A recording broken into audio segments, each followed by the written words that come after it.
Let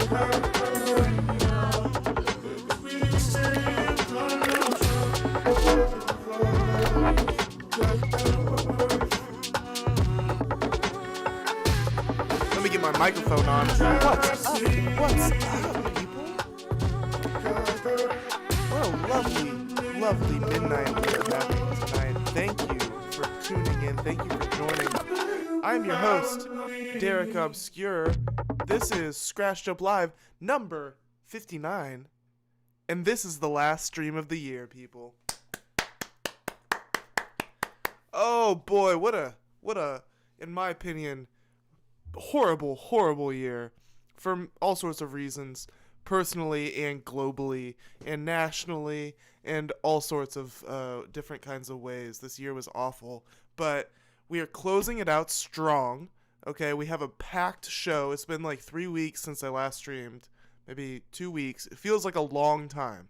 All right, a lot has happened, and we're gonna cover it all tonight. All right, over the last few weeks, I've been writing everything down, making note, saving links, making notes, and we're going to cover it all up until things that I've read about today. And then if there's time, which there should be, I plan on doing a live mixtape, classic mixtape reaction, which will be another installment in the classic mixtape reaction series that I've been doing over the course of the last couple of months. I guess I'll just reveal it now. Tonight's reaction, which I'm gonna just go ahead and plan for us getting to it. It's gonna be "You Can't Stop the Rain" by Shaquille O'Neal. Yes, you heard it right. And I'm calling it a mixtape. Maybe I guess technically it's probably like a full studio album, but at this point, like, let's be honest, that shit's a mixtape, and I'm sure Shaq will appreciate me calling it a mixtape himself. But before we get to that, we have a lot to cover. All right, we got a lot of ground to cover, and I'm just gonna kind of ease into the stream, to be honest, because it took me a minute to get here, right? And I don't want to rush things tonight. I want to have fun. I want it to be an easy going time. Oh shit. And I just backed out of something that I didn't mean to back out of, and we're all good. We're recouping here. But yeah, I hope you're having a good night. My last 3 weeks, well, I guess Christmas happened, right? Of course, Christmas happened, and everything leading up to Christmas happened. I work a lot during Christmas, just the nature of my job, and so it's been a busy time. I also finished school, so that's freaking sweet. I'm done with all my classes. The graduation ceremony is in May, but I am done, right? It's all zipped up, tied up, put a bow on it. I guess the final bow will be the graduation ceremony, but I'm so happy to be done with that shit, because of course, I'll have more time to work and make money, but I'll also have more time to dedicate to this channel, which at times I feel like I've been neglecting. Not really, though, because I'm still like consistently posting. I haven't been doing my once a week mark, though.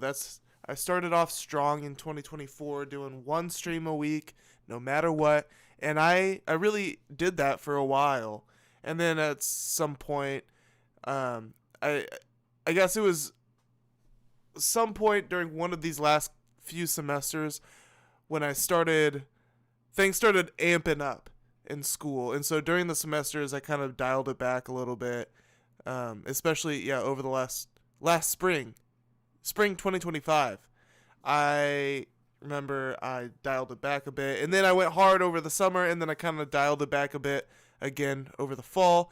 But school is over, people. It's over.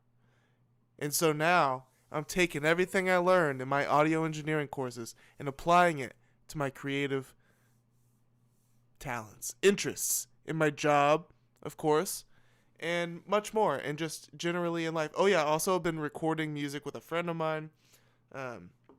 He raps. We've been producing music together.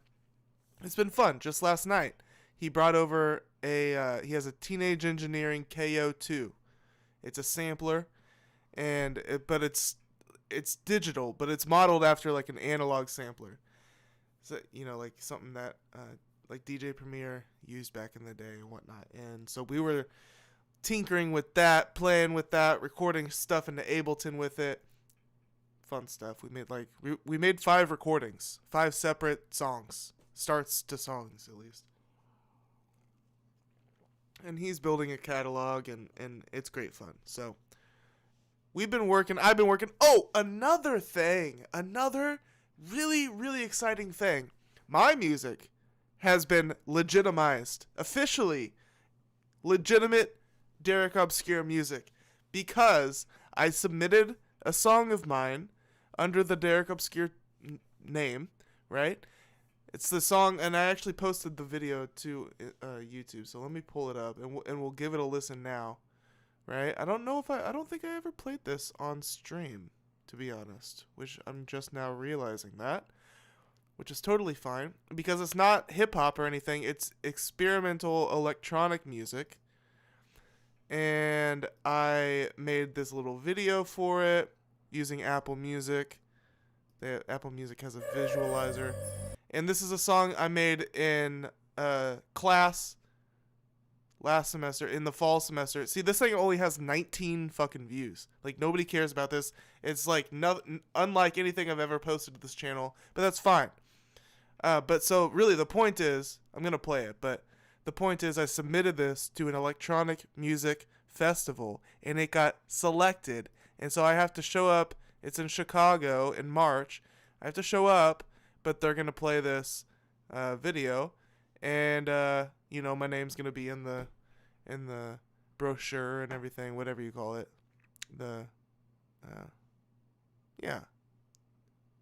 What do you call it? The bill of a show? I don't know. Take a listen. Experimental electronic music. Let me move me.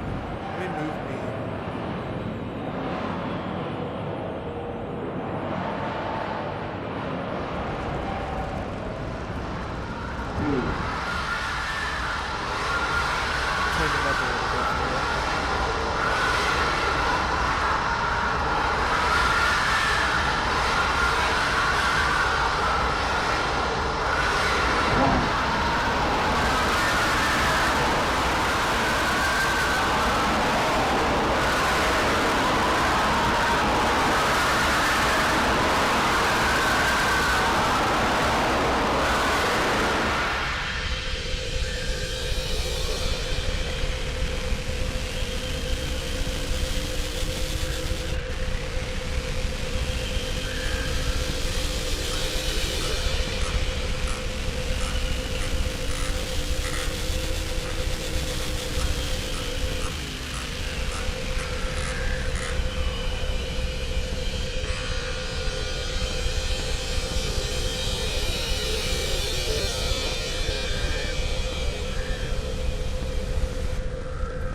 Right? Okay. So that's it. A little unconventional, right?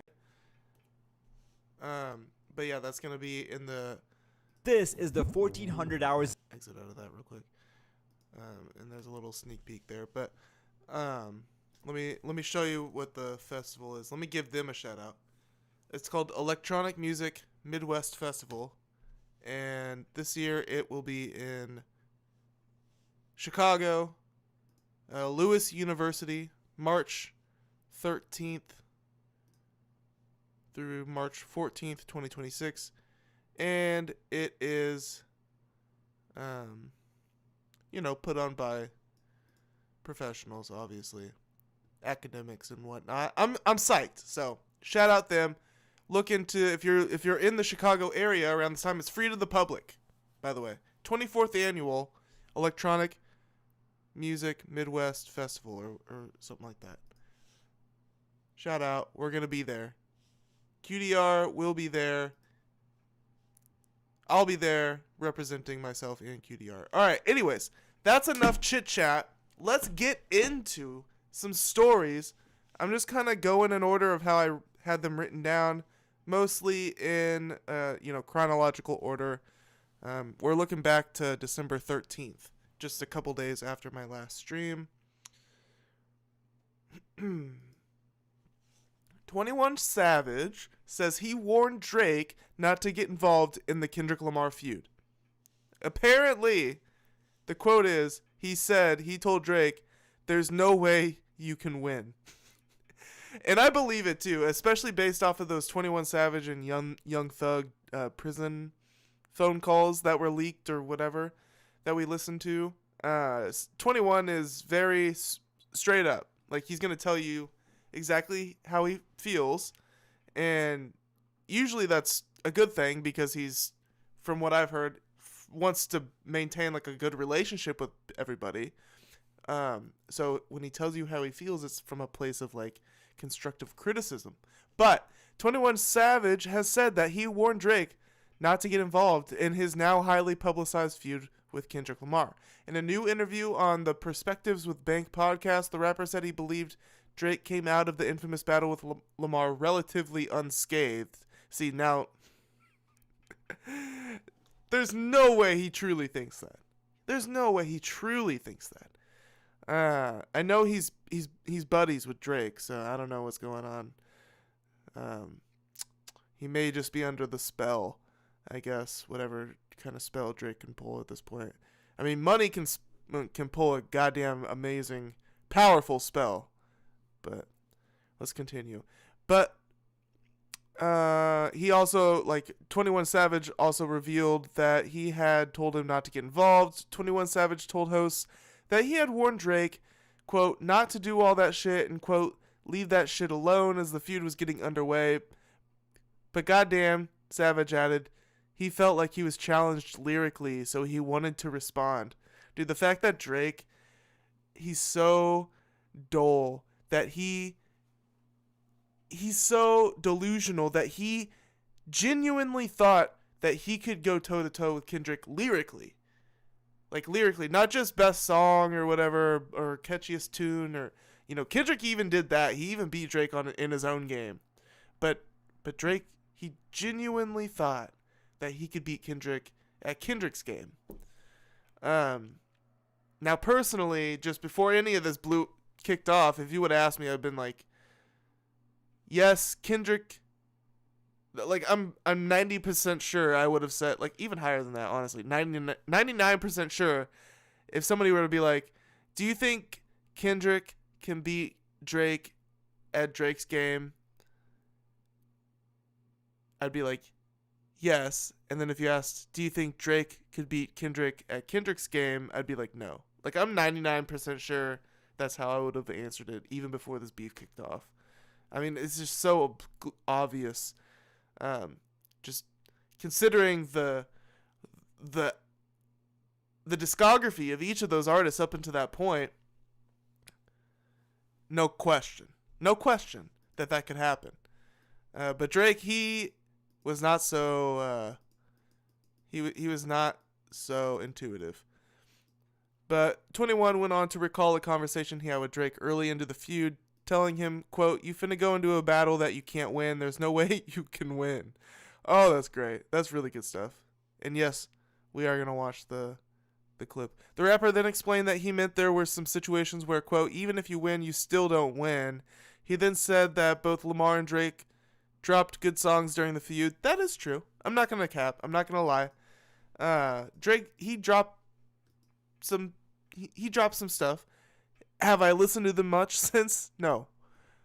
But that's because of Kendrick and what he did.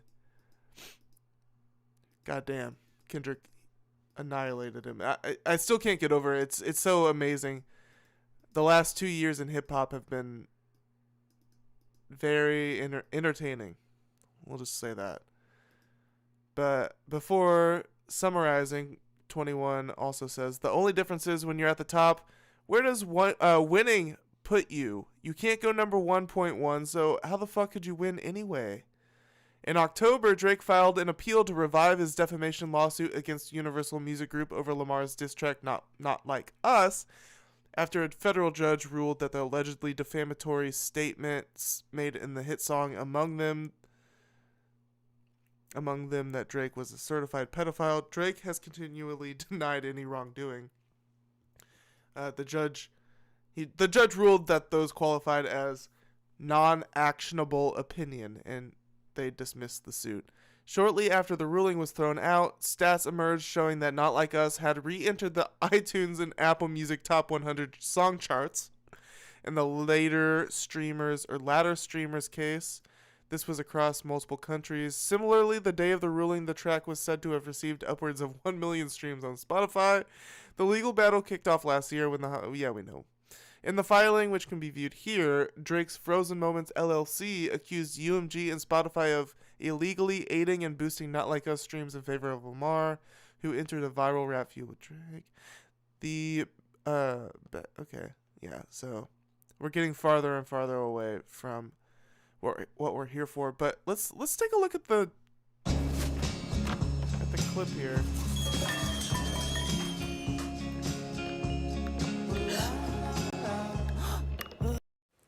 How you I see Drake shot y'all on the song like you basically on them that be tapping in with him. Right. How you keep that relationship like that instead of getting on, getting. 1 second. How you I see Drake shot y'all on the song like you basically on them that be tapping in with him. Right. How you keep that relationship like that instead of getting on, getting at the table. Wait. Before we go farther, is this Dave? Is that what that hat says, Dave? At first, I thought it was trying to say Drake.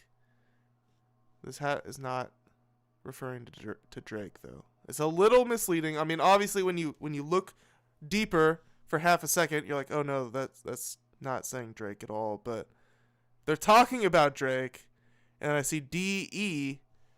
I'm like, what the fuck is it? But all right, Dave must have passed away, so prayers. I don't never think I ain't never really been at no table, man. I'm just asking, bro. Wait, I gotta start it. I gotta rewind it again. I'm sorry. How you I see Drake shot y'all on the song like you basically on them that be tapping in with him. Right. How you keep that relationship like that instead of getting on, getting at the table. I don't never think I ain't never really been at no table, man. I'm just asking. Okay, so 21 seems like kind of annoyed that he asked this question. Like that pause there feels like he's like, Banks, I can't believe you are asking me this. But maybe I'm just completely misreading it. But almost like Banks he gets defensive there. He's like, bro, I'm just asking. So maybe, I don't know. I could definitely see 21 or his team or whatever telling Banks don't ask certain questions. And then maybe Banks went ahead and asked those certain questions anyways. I don't know. I'm just reading into this shit here. I'm just assuming a lot. But all right, I'm starting it over one last time. I won't start it over again. I promise. Okay. How you I see Drake shot y'all on the song like you basically on them that be tapping in with him. Right. How you keep that relationship like that instead of getting on, getting at the table. I don't never think I ain't never really been at no table, man. I'm just asking, bro. I'm just asking, like, you know how, like. I fuck with Drake. Me and Drake it's just the relationship keep itself, just like me and Metro. So did you I tried to get them together. What happened? Long before all this shit happened. What happened? You know, some niggas just, Metro felt how he felt. Metro felt a certain type of way about something. Drake told me.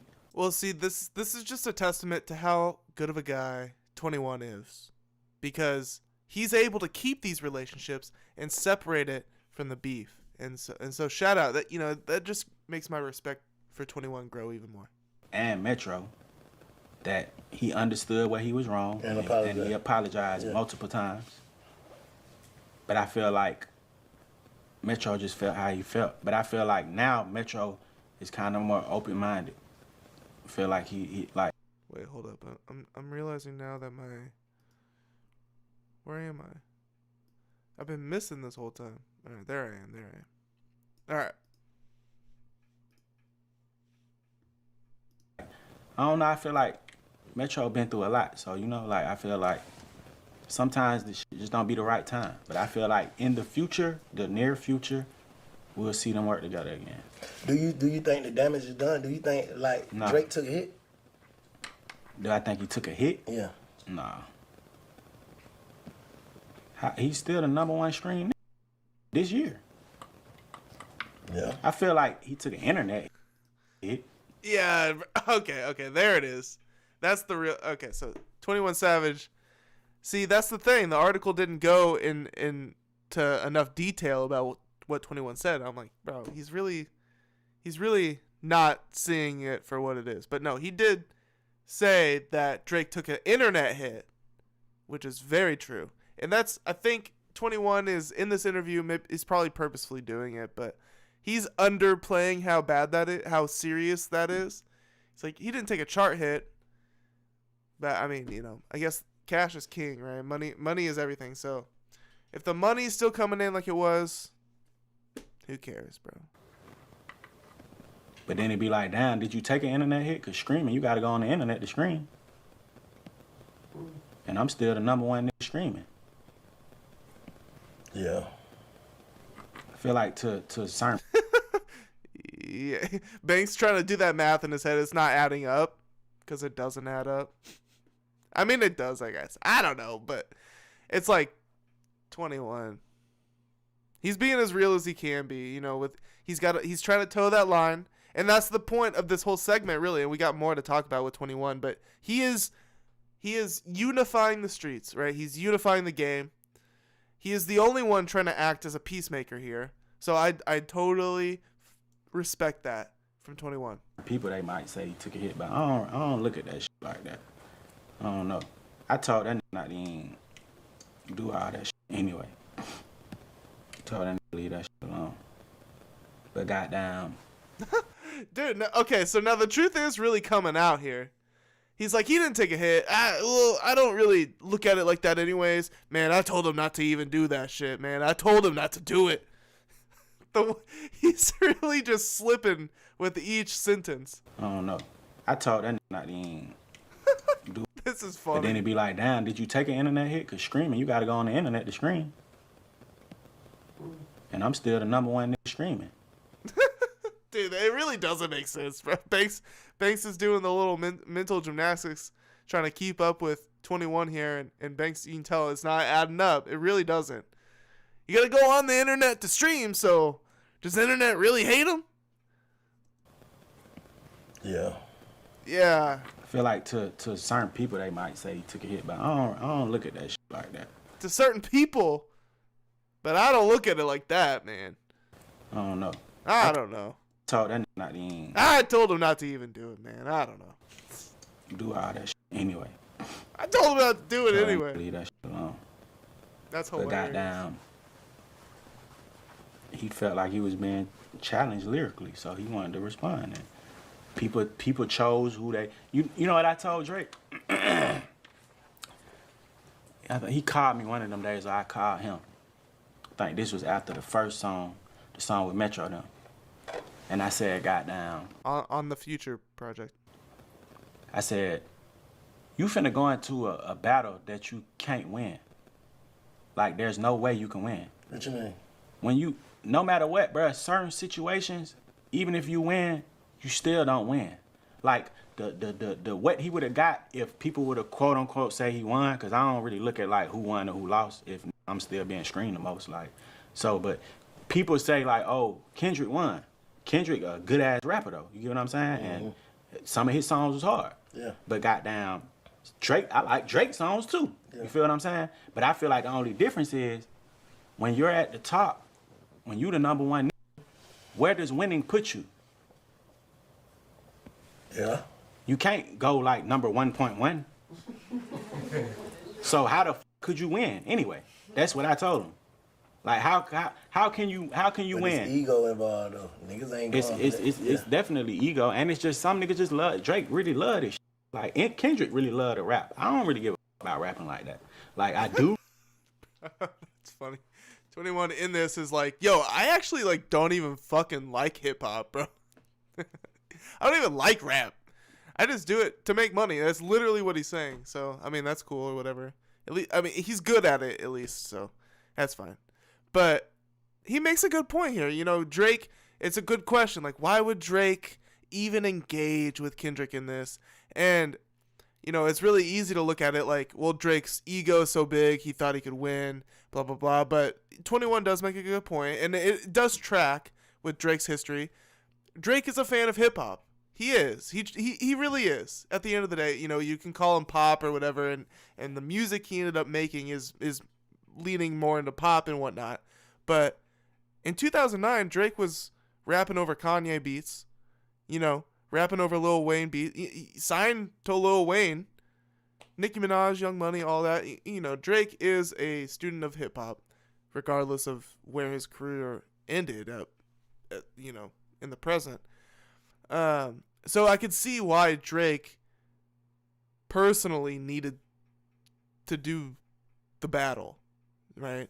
He couldn't back down from it. So I could see how Drake was in a bit of a pickle, even though he couldn't, like, even though engaging kind of brings him down and lowers his peg. Like, he has to lower his own peg just to battle because, you know, really we're just talking about imaginary hierarchy, right? But if we're looking at it purely numbers wise, money wise, streams wise, Drake is far surpassing a lot, you know, Kendrick, just numbers. So philosophically, Drake has to like bring himself down a peg to battle Kendrick. But when you really think about it and you really see Drake for you know, where he came from and where his mind is at with this whole hip hop thing and how he actually is influenced and is a student of certain hip hop, it makes sense why he would engage. It does. But I don't at the same time. Not to that point where I got down. I want to just, like, a nigga dissing me ain't going to inspire me to make no song. I'm going to do something else to y'all. Well, that's the thing. But goddamn. Okay, so first, so 21 is threatening an imaginary, you know, disser. That's interesting. But the thing is, 21, I feel like your ego hasn't been challenged. Like, I feel like 21's ego could get challenged. And he hasn't really been in that position yet. So, but according to 21, he's skipping the diss track and he's just gonna kill you. So, that's 21. Are you trying to get deported? But goddamn, but some niggas. Bro, ICE is... You shouldn't be joking like that with ICE out here fucking, like, terrorizing the country. Like, it do something to them. Like, who you think ooh. But, I don't know, bro. I feel like the internet just be ready to tear niggas down, man. Because I be even seeing that shit about me. And I be seeing that shit about Baby. And I be like, bro, on my mama, bro, I really feel like... Well, let's take this moment to lift up Baby, lift up Lil Baby, lift up 21 Savage, and fuck it, lift up Drake. Let's give a round of applause for all of these guys.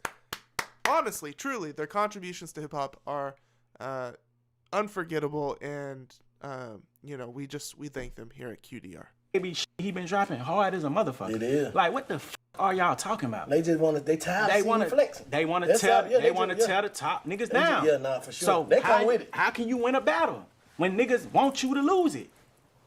Even if you win, you lose. He's spitting facts here. He is.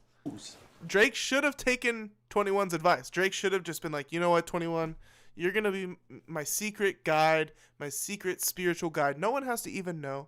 I'm going to take all of your advice in this Kendrick Lamar battle, beef, diss, storm. You know, this is what Drake should have done. But he obviously chose a different path. Yeah. No matter what, even if Kendrick never responded, man, if Drake just dropped songs and goddamn Kendrick never responded or nothing, he still don't win because his position didn't change. He was already the top. Yeah. 1 second here. No free ads, right? Sorry, Columbia. This is some good interview. This is a good interview. I'm enjoying this. That's why we're watching more and more of it, because I'm enjoying it. As soon as I am no longer entertained, I will turn it off. But we're about halfway done. Yeah, but that shit sound different when them folks got down playing your shit Super Bowl. But this song, dude, bro, shout out Perspectives with Banks here. He's not holding back. He knows, this is a great interviewer. This is a great person to do this with, because 21 is trying to play that middleman, so he can laugh at the jokes and then also give the argument back. So this is actually a great conversation here. that shit different.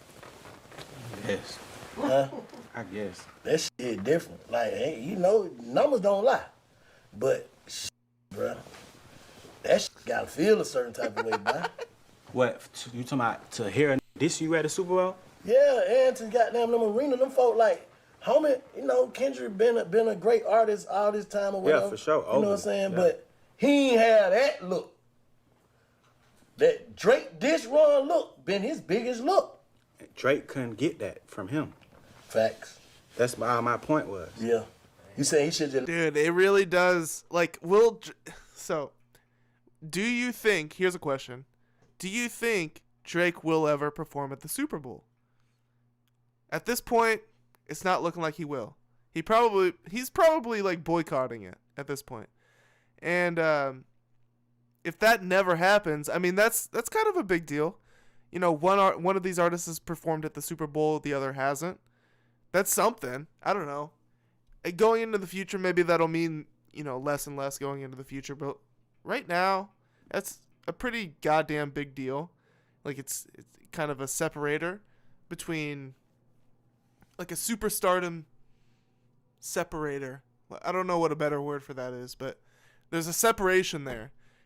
Kendrick, well, he did that Super Bowl stage. He hit that audience that, many people hated him for it, but he got that exposure. And Drake didn't necessarily need that exposure, but it was like fresh exposure. Drake's exposure is very like sentient, like it's kind of like it's deep rooted at this point in the culture, but it's not fresh. It's kind of like an old dusty. It's kind of old and dusty, but left it alone. 21. Take it away from here. He would have just been looking like he tearing a good that mind their business down. So the folk really want to see the underdog win. When rigged, you win, man. they want to tear you down. It's rigged, man. Yeah. Even if Drake won, he would have been the bad guy for winning. So now 21 claims that the whole thing was rigged, which is getting into like Drake lawsuit territory. By the way, this chain that Banks is wearing is very distracting. I can't tell. It looks like it's supposed to be like a weed nug or moss. Is that actually like a grassy material, or is that, I don't know. If you have more details on that, please explain. Help explain Banks' chain here. What's the centerpiece? Yeah. It looks like weed. It would have still been like, man, f that. Because Kendrick, one of them rappers. Like, goddamn, he know how to say, like, different shit, like, right and shit. He knows how to say different shit and write and shit. Like, he knows how to express himself through his pen. Yeah. That used to be kind of like, I don't want to sound too old-heady, but to be honest, that used to be like a bare minimum requirement to become a rapper. To be able to express yourself clearly through your writing. But now some of the most successful rappers do not have that ability, which is fine. But maybe they should be there should be a distinction. You get what I'm saying? Like J. Cole like that. They could consider them. Oh, J. Cole. J. Cole's, dude. 21's,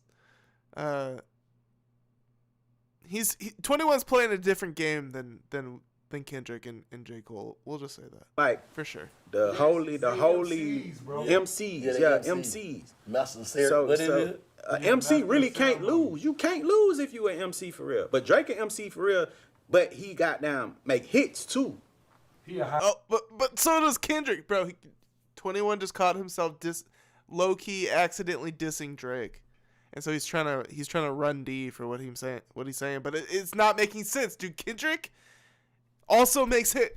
Shit, I'm getting too hype. Kendrick also makes hits, dude. Bitch, don't kill my vibe. Humble. Loyalty. There's so many. Kendrick has so many hits. Now, of course, Drake has some of the most, if not, he does have like the most successful hits of all time across all genres. Okay, but Kendrick has hits too, and he's an MC. But 21 was just caught here saying that he doesn't think that Drake is actually an MC. That's basically what was just translated here. Rappers. Like goddamn, he know how to say like different like writing. You get what I'm saying? Like J. Cole like that. They could consider them like the holy MCs, MCs. Master So MC really can't lose. You can't lose if you an MC for real. But Drake an MC for real. But he got down. See, he's like, you can't lose if you're an MC. Well, Drake lost, so Drake's not an MC. But Drake's an MC too. You can't lose if you an MC for real. But Drake an MC for real. But you can't lose if you're an MC for real. But Drake's an MC for real. Well, didn't Drake lose? Isn't that pretty well known? He got down make hits too. But doesn't Kendrick make hits too? Hybrid. So it's different. He's a hybrid, not like Kendrick though. Kendrick ain't no hybrid like Drake, bro. So it's like goddamn niggas look at But them. Meek was an MC. Nah, Meek was a MC, but he really wasn't them type MCs, bro. Meek. What are you talking about? Dude, 21 is just writing his own. This is what happens when you have this is all dude. This is what happens when you have to please everybody.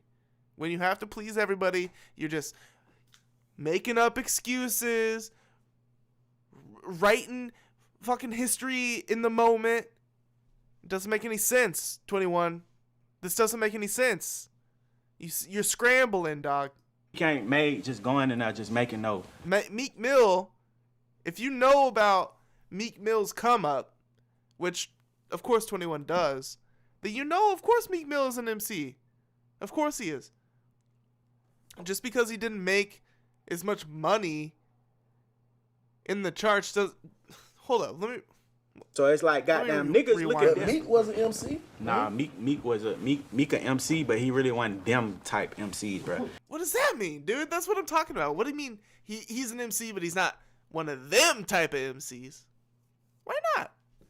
Why not? And to be honest, 21, you're an MC too. Meek ain't made just going and just making no super like 9-minute song where he just like. Yes, he did, bro. He freestyled for freestyles on freestyles, just going on and on and on and on. 21 does not know what he's talking about. Like goddamn saying crazy metaphors the whole time. Meek is said, like a trench MC. It's timing. MC he's like Meek is a for the streets MC. He know how to be like. Okay, maybe he's right. Like MC enough, but it's on some street shit. That's why we hold him to the standard that we hold him. But Kendrick's not like that. He ain't like Kendrick and Cole. Kendrick and Cole like up there with Nas and. I ain't even talking about like big shit. I'm talking about like just what the culture view their lyrical or their pen as. You got Jid and you got Meek. They're two different type of rappers. Yeah, like Jid like that. Yeah. And them type niggas, they automatically are. Okay. I'm following. I'm back on course now. I mean, it's very abstract what he's talking about, but Who am I? Right. Or what's the word? Like, the culture is protective over them anyway, just by default. Cause like they doing some shit that the general culture don't really do no more. So they looking like y'all niggas keeping the real essence of hip hop alive. So if you going at them, you gotta battle that off the real. Yeah, that's why everybody championing it. Then you got like the woke niggas that do that shit too, like the other rappers, like the niggas who be earthy and shit. Who that woke? It's true. I don't know, like Brockhampton or whatever the fuck. He's probably thinking of people like Brockhampton. Earthy. Who, like Rory? Is he talking about Rory? Maybe. They be getting at you online. He is from Atlanta. Rory is from Atlanta as well. Who that is? Who? It's a nigga on that, cause he called me to the interview, but he like, boy, I gotta say something about your boy. I can't think of the name. You know the nigga, he be like, I grew up with him. Man, bro, don't say that name. I ain't saying that. I'm just asking you who the fuck I don't know who the fuck that is, bro. Mad as hell. That nigga got down DM'd me like, bro, I was gonna post you, but I ain't even see your grandma died. What the fuck you even DM me that for then? Country ass. Hold on, he said what? I'm finna get at you, basically. Now I have no idea what they're talking about now, but all right, let's give it up for 21. You know, trying to walk the line and stumbling and fumbling just a little bit, but also having his friends back, and that is respectable as fuck. But we have more about 21. So 21 Savage tries to squash the Young Thug and Gunna beef as well. He says, y'all need to fix that. I agree with that take. 21 Savage is attempting to diffuse the tension in Atlanta's rap scene, including squashing the feud between Young Thug and Gunna. Taking to X on Tuesday, December 17th, the Slaughter Gang rapper pleaded with the former YSL duo to bury the hatchet and move past their differences. On Twitter, Gunna and Young Thug, y'all fix that shit. Y'all love each other. You knew Gunna wasn't no gangster when he told you the first time, and we swept it under the rug for you, he wrote. 21 wrote. He also wrote, you know he wasn't trying to leave you to hang. Fuck the streets. We ain't get shit but trauma from that shit. And here's the tweet in question. We might as well just pull it up from the source, straight from the tap. There it is. So yeah, 21 out here trying to do what he can to heal the wounds, the flesh wounds that were ripped open the last 2 years. Young Thug and Gunna, neither of whom have yet responded, fell out in 2022 after Gunna took a plea deal in the YSL RICO case, which some interpreted as an act of betrayal against his friend and collaborator, who eventually accepted a plea deal himself after the lengthy and complicated trial reached a standstill. Thugger himself has been vocally critical of Gunna since the move, despite the rapper repeatedly denying that he snitched. In a leaked jail call that surfaced earlier this year, he tore into his YSL signee by saying, he will never get another dollar in the world. You don't deserve nothing. Did that shit to go out for a hoe. I'm in the same position you in. I'm a man, though. I ain't doing no sucker shit. 21 Savage also urged Lil Baby, who has also made no secret of his disdain for Gunna in recent years, to make peace with his former Drip Harder collaborator. So then 21 tags Wham, Lil Baby. You one of the realest young people out this shit. Admit Slime was moving the goalposts and we was standing behind him because we love him, my brother. Okay.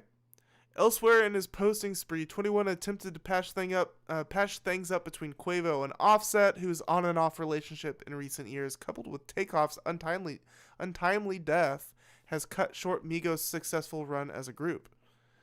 So 21 was really just feeling the peace, which is fantastic. We have not gotten enough of that the last couple of years. But so 21 tags Quavo and Offset. He says, y'all tell the world I put y'all on group text and told y'all squash it before it even got far. If y'all was still together, y'all would be unstoppable. Yeah, it is sad that they are not still making music together in the light of Takeoff's passing. Like, Takeoff passing should have unified them. You know, you would hope it would, but it didn't. Leading by example, 21 Savage also smoothed things over with Future after he appeared to subliminally jab the free band's boss on social media. Future, I apologize, my brother. I should have called you first. Us. 21 tweeted, to which Future replied, 21, you my little brother for infinity. Us 6. The pair were later seen on FaceTime call together, confirming that any bad blood between them has been put to bed. That's nice. Good. Great. Is this the, that's the FaceTime call. Screenshot. This is good stuff. So we got the confirmation. They're cool! It's cool, bro. It's all cool. They're killing it. They're kicking it. It's all cool. And that's it. So 21 out here, you know, really just trying his best to unify the streets. Drake and Kendrick, Gunna, Young Thug, Lil Baby, Quavo, Offset, Future. Okay? Fantastic stuff, people. Great stuff.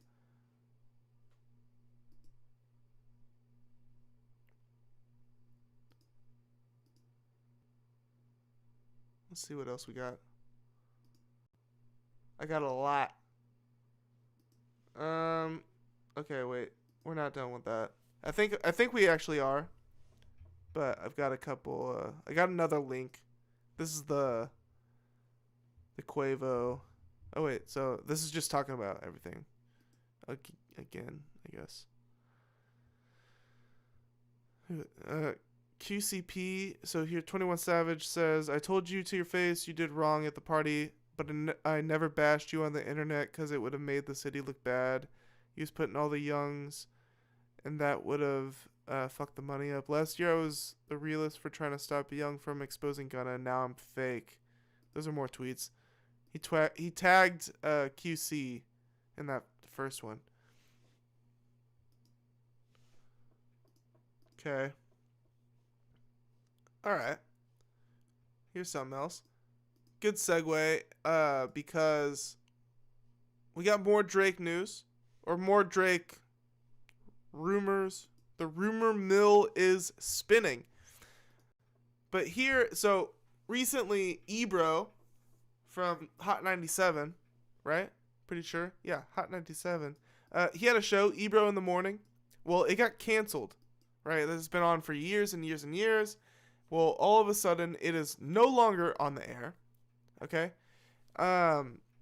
And apparently, Drake, maybe this was the DM that he sent, I don't know, but the quote is, Drake to Ebro, Drake said, die slower, pussy, we got some shit for you. Okay, and so then Ebro back to Drake, relax, you're salty about losing to Kendrick. Right, those are the quotes. Let's hear from Ebro himself. And also, shout out Peter Rosenberg. So out of the blue at 3:30, it said 3:30 yesterday, Ebro. So that means to me Friday night into Saturday, 3:30 in the morning is what I'm thinking this is. No, I thought well, yesterday would be Sunday. But you so saw it. Sunday. You saw it yesterday. I saw it this morning. Okay, so Saturday night into Sunday, 3:30 in the morning. Yeah. I'm gonna Laura, mute yourself, mute Laura. your phone real quick. Just listen to us. Here we go. So 3:30 a.m. Saturday into Sunday. Drake DMs Ebro. Die slower, pussy. Classic Drake move. First off, 3:30 in the morning on the dot, like he had the fucking DMs scheduled or something weird. Die slower, pussy. We got some shit for you. And so I'm guessing Drake. I don't know the history between Drake and Ebro. I'm guessing they have beef because Ebro was like a heavy Kendrick supporter and a big Drake shit talker. I'm I don't even really need to know, but I'm pretty fucking sure that's the issue here that Drake has. But they're so look at this. The DMs before 2025, their last DMs were in 2020, and they were all good. Look at this. Ebro said, not good. Learn to sleep each night. Change your life and improve your life. Trust me. So he's giving him health advice. I can't tell if this is like tongue-in-cheek or not, but Drake hearted it. So I think they were legit back in 2020, and then fast forward to 2025, and they hate each other. We got some shit for you. Ebro replies, relax. You're salty about losing to Kendrick. You're not mad at me. Love, bro. No, it's a good response. Honestly, I think it's great. That's a really good response. He's not mad at me. Why would you be mad at me? Mad at me for what? No, stop. He's definitely mad at you, and he's been Bro, I love Peter Rosenberg. He's so funny. mad at you. All right, here we go. So Adam, Stop. So yeah, there you have it. Drake is the most saltiest person. I mean, this is why 21 has Drake's back when this is the type of shit Drake gets up to. I mean, 3:30 in the morning on the dot is so weird with a message like that, die slower pussy. And of course, it rings the bells of the infamous Drake and Anthony Fantano DMs where I don't even remember. All I remember is the vegan cookie recipe that Fantano trolled Drake with. If you don't know the story, go look it up. But it's so Drake to just DM with some weird salty shit. Die slower pussy because Ebro's show got canceled off Hot 97. Like, Drake, this is why you lost. And this is why I immediately automatically just thought or figured that, well, yeah, Drake engaged with Kendrick in the beef because Drake's ego is so fucking out of control that he's just, he feels compelled to be a fucking weirdo to people in the DMs like this. Like Ebro and Anthony Fantano, like Drake, chill, bro. You need to lay low. Lay low, bro. My advice. Crazy. It's just craziness, dude. It's just craziness. Like, Drake, you gotta chill. You gotta dial it back. Nobody thinks it's funny. Nobody thinks it's like cute and cheeky. Like everyone, it's just weird, bro. Your energy online is weird. Okay, now I'm off my soapbox on that. Off the soapbox. Let's stop talking about Drake. I'm tired of talking about Drake. For now. Maybe we'll get back to it. I'm sure we always end up talking about Drake on this goddamn show. I don't know why. We're gonna pivot now. I gotta pull something up real quick. First, I need to log into my other IG.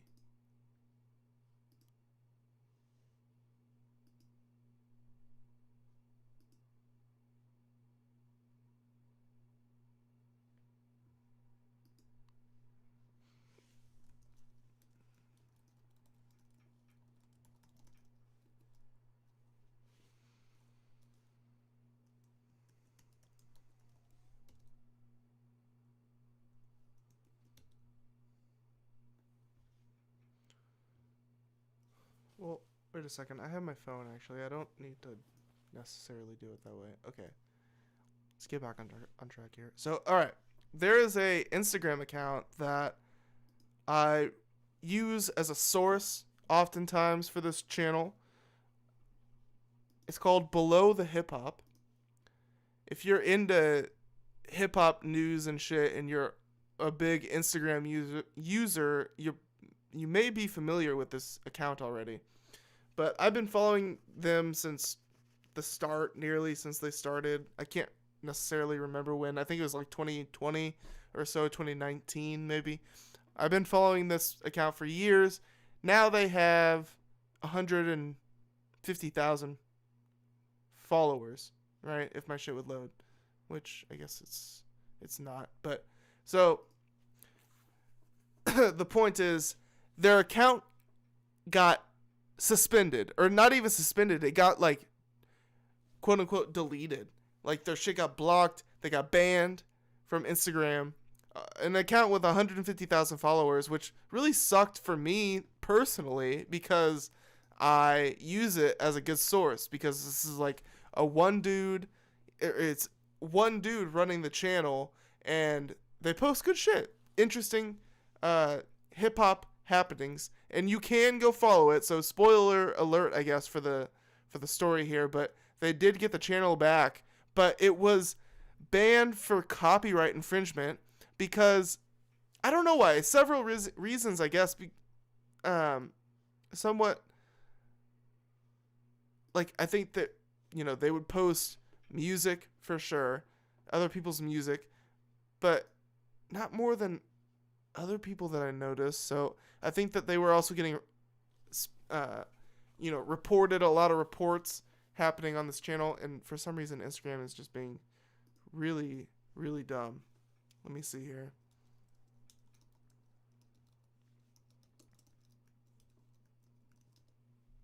See if I can pull it up on a different browser.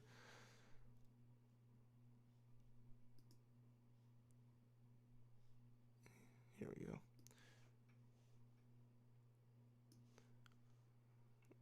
Let's see if they have the posts when they were just banned. When was this? December 14th. Yeah, so they ended up posting a lot while they were banned on the main account. Here it was. So Instagram account was deactivated for violating terms of use. This is the backup account, by the way. So they moved to this account when the main was cooked. They go, "We're officially cooked. It's funny when they copyright strike you for posts that were made by you, or take down posts that promote, quote, violence. Meanwhile, the post is sharing a new JPEG Mafia song or a random video of cute bears." So yeah, truly, like, in my opinion, unfairly banned off Instagram. We all need setbacks in life to build up more motivation to keep going. Thank you for the support this weekend. Thank you, bottom of my heart. The love y'all shown me this past weekend with all this going on, the kind messages, all the reposts, and the warm welcome back. Blessed to have y'all. Motivated more than ever. By the way, this is December 7th. Motivated more than ever. Let's get at it and close off the year crazy strong. Keep spreading the word and sharing my new page the same way Freddie Gibbs spread his. Beep. Yeah, so lots of Freddie Gibbs jokes, lots of bald Freddie Gibbs jokes. Funny account. But so they moved to this account, and then, well, before they got the main account back, I actually messaged them asking if they wanted to interview or to do an interview on my YouTube channel and, explain what happened, just kind of promote what they do, and then also just explain what happened and just kind of get the story. And they said no, because they were pretty pissed off and they didn't want to just like do an interview where they were just like super fucking heated. And I'm like, yeah, I get that. And then fast forward, I let it lie. They were posting on here, and then all of a sudden I see that they're back. They're back on the main channel, which I think I already had that pulled up. Is that what this was? So this is when they're back on the main channel, Below the Hip Hop. Not only did I get my page back, they say, I also saved myself $2,500 from a scamming Griselda member claiming he can get my page back. Wannabe Stove God. So he was, people in the DMs like me, just like me. Well, not just like me, because I wasn't trying to scam him. But, people were reaching out, giving support, all this. And then some people offering false support as well. So shout out him skirting that scam. That's fire. But it doesn't end there, because I reached out to him again and asked if he wanted to provide a statement, because I told him I was going to report on this. Let's see. This was a week ago. They sent the statement.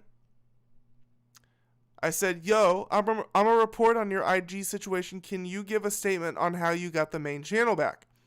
And they said, peace. Instagram notified me I had 180 days to make an appeal and get it back before it got completely deleted. I sent in 4 appeals. First one got declined. Other 2 had no response. The 4th one did though. And then he sent this. Wait. Oh, here. Okay. Well, let me find this. Okay. So he sent me a link to... Oh, dude. Why is this happening? This browser is fucking weird. Let me do some investigating. 1 second here. We're getting somewhere.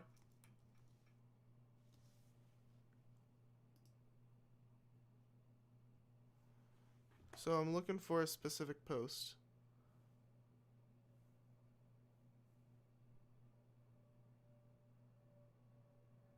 And he posts a lot, so.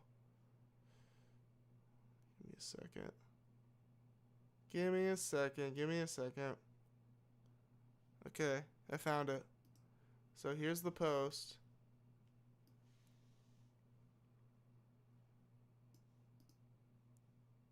Oops.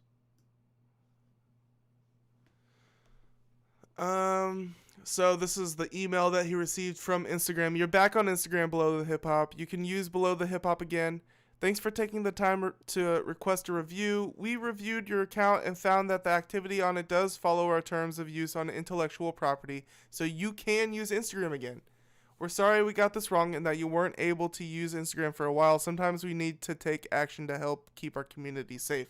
So that tells me that his account was getting like mass reported for whatever reason. I'm sure he makes enemies on the internet. He definitely puts his opinion out there. He's a, funny shit poster sometimes, memer kind of guy. And I think his account got falsely reported as with copyright infringement type of shit. That's crazy. It took 4 appeals. The fact that he could appeal multiple times over and over again is great. Because eventually, they were finally able to reach somebody.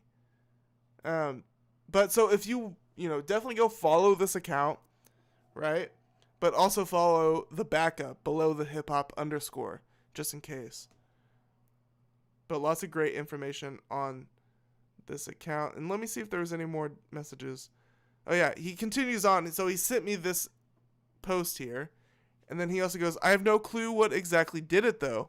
I just mentioned how unfair the ban was and how unfair the previous bans were, plus how much time and effort I put into this page, etc. So I'm really happy for him. I just gave it a heart, the message. I was a week late opening it, but it is what it is. I didn't want to open it until I was streaming. But shout out Below the Hip Hop. Let's give a shout out, putting in the work. I see you, bro. I see you putting in the goddamn work. I know it ain't easy. It ain't easy. All right. Let me take like a 5-minute. Give me 5 minutes. I'll be right back.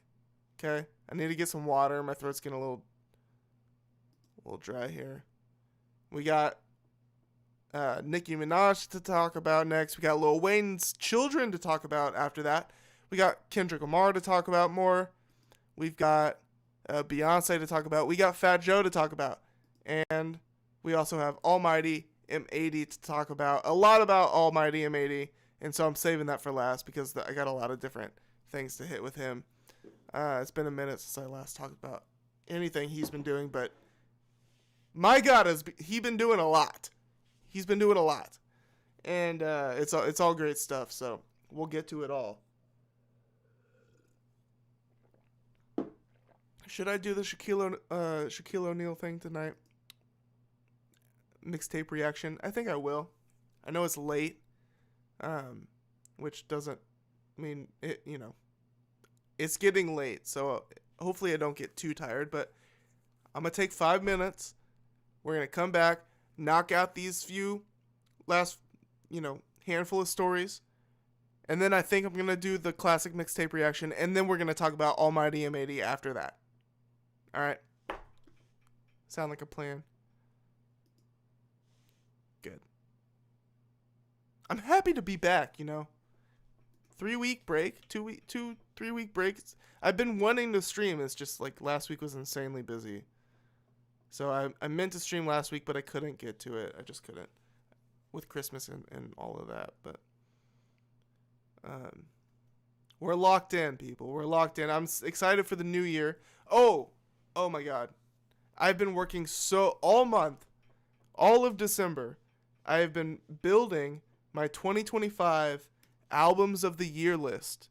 The best albums of 2025, plus some honorable mentions as well. It's a big list.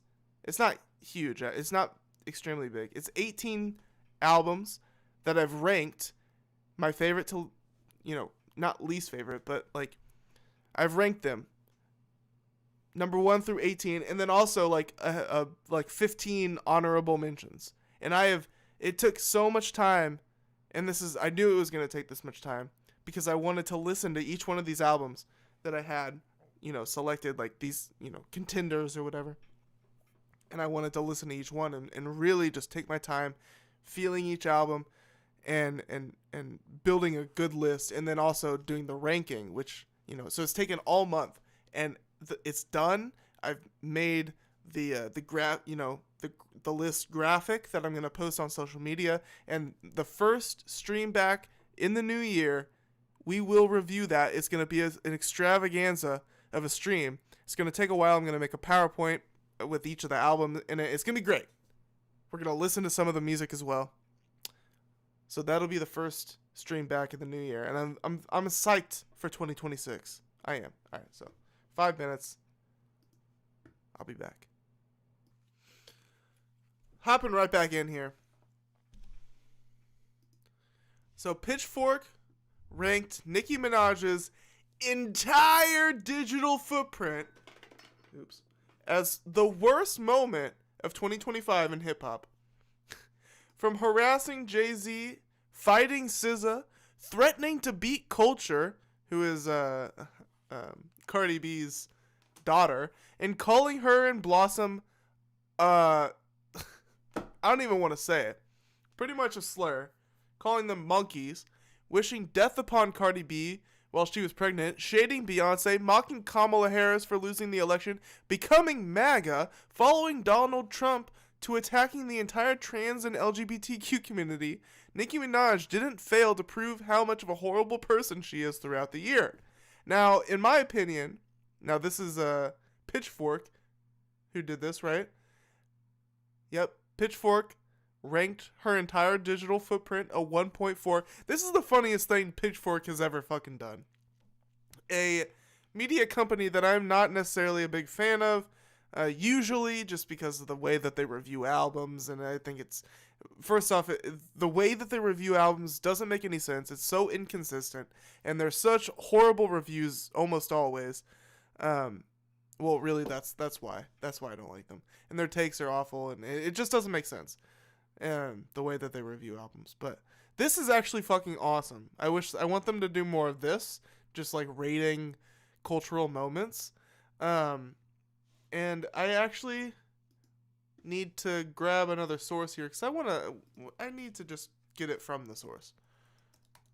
Pitchfork ranks Nicki Minaj's digital footprint. Let's see what happens. What happens with this? All right, so here it is. 101 things that happened in 2025 ranked on the Pitchfork scale. Let's take a look at the rest of this list here, actually.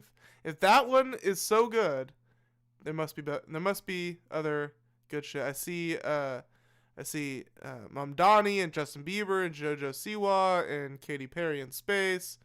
So those are all things that happen for sure. Mostly unfortunately. Featuring AI slop, streamer nonsense, lumpen proletariat, the 6'7" kid, a miniature horse, space travel, lyric selecting slime mold, niche beefs, kiss cams, accidental eugenics, and more. Sydney Sweeney. Okay, I just want to see. So ICE recruitment ads take over streaming services. Yeah, that gets ranked a 0. Makes sense. Trump elected chair of Kennedy Center, 0.1. Okay. ICE uses Sabrina Carpenter song in recruitment video, 0.2. Right. This is making sense. I hope this makes sense to you. It does to me so far. Chris Martin reveals he bought one of Adam Duritz' dreadlocks. So at first I thought this was gonna have to do with the Kiss Cam cheating scandal at the Coldplay concert, but okay. So here we are. Daniel Ek, the Spotify CEO, invests $6 million in AI defense startup company. That's always, great. Eric Adams, not a Kalani fan. Eric Adams, not a Kalani fan. Interesting. Didn't know about that. AI artists getting signed for record deals. Yeah, we cover a lot of that on QDR. So that gets ranked to 0.6 by Pitchfork. Accurate. We Are Charlie Kirk AI song, 0.7. I like this song. I'm not gonna lie. Okay. Maybe there is a tad bit of, irony here, but I want to get a taste of this. This is a banger. I'm sorry, Pitchfork. I've agreed with you up until this point, but 0.7 on the We Are Charlie Kirk AI song, that's at least a 3+. I mean, come on. This is a banger. We are Charlie Kirk. We carry the flame. We'll fight. So powerful. All right. Warner Music partners with the music AI platform Suno. Yeah, fuck Suno. Youngboy pardoned by Donald Trump. Pays respects by naming album Make America Slime Again, rapping it in front of All Hail Trump graffiti. Ugh, I didn't even know about that. What? No way. That happened? With Thrivent, you're... Okay, we can't watch that anyways. That's crazy. Youngboy pardoned by Donald Trump and then named his album Make America Slime Again. Yeah, didn't catch that. I'm not a Youngboy. I'm past the point of keeping up with Youngboy albums, but he also rapped in front of a All Hail Trump graffiti. Jesus Christ.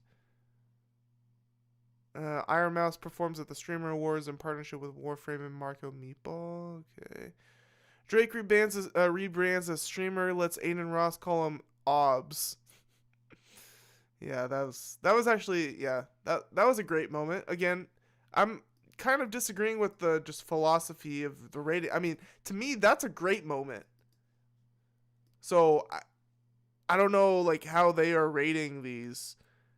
Like cringe, does cringe get a low rating? In my mind, cringe gets a high rating. So I don't know what the philosophy is there. But Tekashi 6ix9ine rebrands as a streamer, also hangs with Aiden Ross. Oh, that's great. Oh, that's real great. The back-to-back there. So Drake, they're pointing out here in the magic of the list how Drake has just pretty much gone the same route as Tekashi 6ix9ine. At this point, they're doing the same shit. So that's great. JoJo Siwa covers Betty Davis' eyes. That was a great moment.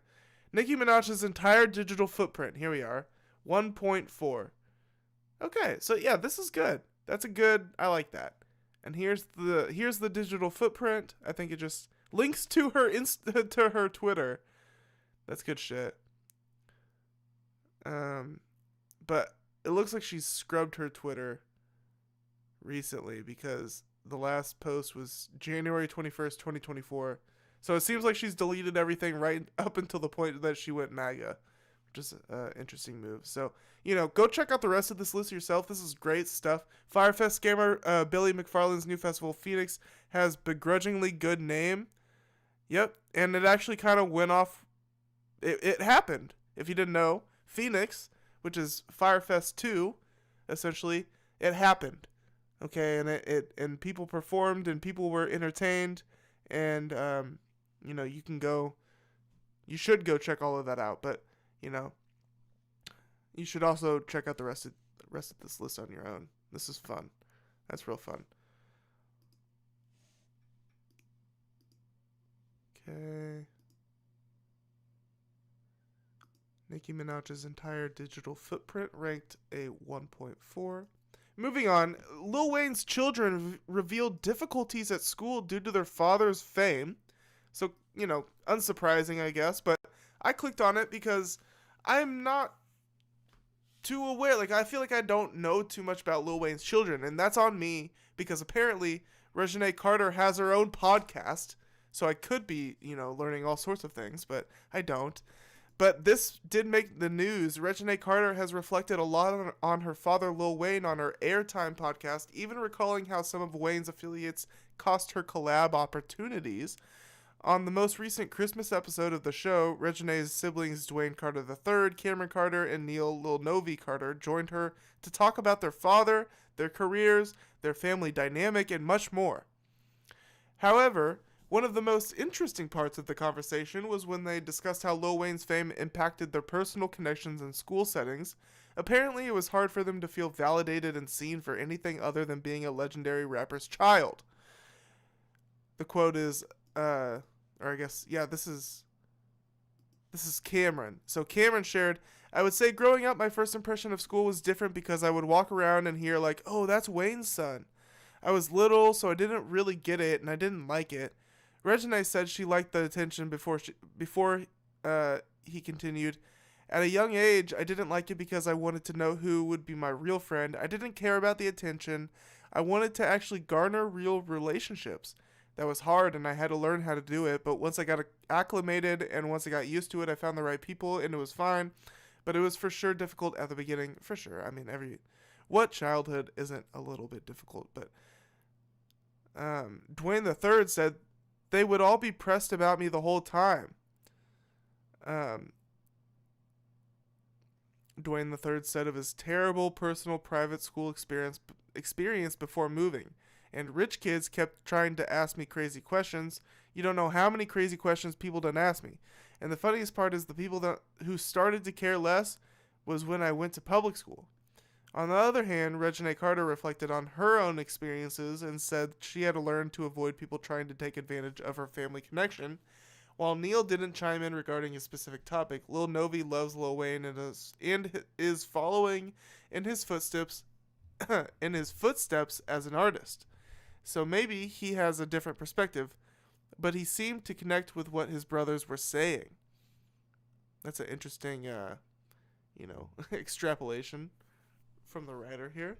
Okay. Elsewhere, the four Carter children discuss their dad's lyrics, some hilarious advice for Reginae's sultry online presence, their mothers, and much more. And that's that. You know, that's a quickie because, well, here they are. Let's see. So your dad being Lil Wayne, y'all dad. Oh, what was that? Me? Did I do? Being Lil Wayne. How was it like? Was it hard making friends? How was that like? I mean, I would say. See, and that's Lil Novi right there. And he looks like Wayne with the dreads. I mean, obviously, like his face. He looks like Wayne. Really, specifically in this frame where he's looking down, he looks like the Leaks cover. The Leaks, the Carter Leaks or whatever cover. Say, like, growing up, like, my first impression of school was difficult because, like, I would walk around and hear, like, oh, that's Wade's son. And be like, and, like, I was little, so I didn't really get it, and I didn't like it. But, like, once, You like... didn't like it? Sorry. No, I didn't. I loved it. Well, I was like, yes, I am Lil Wayne's daughter. Yes, everybody, get the cameras out. Yeah. Well, at a young age, I kind of, I didn't like it because I wanted to, like, know who would be my real friend. That was more of, I didn't care about all the attention. I wanted to actually garner real relationships. Ooh, he ate me up with that one. Okay. Oh, that's funny. She is funny. I wanted to garner a real relationship. She's like, oh shit, he's a real good person. And it was, and like that was hard. And I had to learn how to do it. But once I got acclimated and once I got used to it, I found like the right people. What a smart kid. Well, I don't know how old he is, but it was for sure like not a kid. Difficult at the beginning. I'm so glad that you have your head on your shoulder like that because I got sniped so many times by people that wasn't my real friend, stole from me, stole multiple things, like just not having real friends around. So for you to be so young and have that mindset, that's great. That's great. What about I'm gonna y'all? start doing that. Golf clap. When I was younger, I went to private school. Did you like it? No, I'm not gonna lie. Private school was terrible, and that's just because like academics is one thing, but the students, you would think that they would be less. Well, I don't know. I would think that they would be less of like, oh, you're blah blah blah blah, because everybody at a private school got money. Like they all got money. And they would all be pressed about me like the whole time. Lil Wayne, son. That's better. That's money can't buy that. Money can't buy being Lil Wayne's son, dude. That's priceless. And they kept trying to ask me crazy questions. And of course, the rich kids are gonna be more interested in Lil Wayne. They're just more interested in like what's hip and cool, because they can afford it. They can afford whatever they want, so they want a lot. You don't know how many crazy questions people.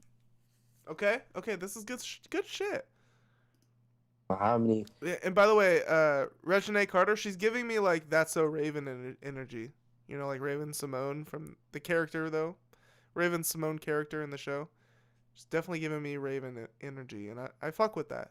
Crazy questions people done asked me, and the funniest part is the people who started to care less was when I went to public school.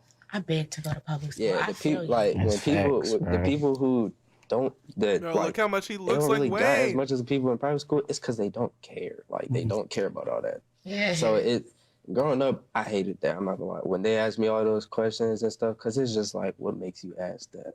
They don't care.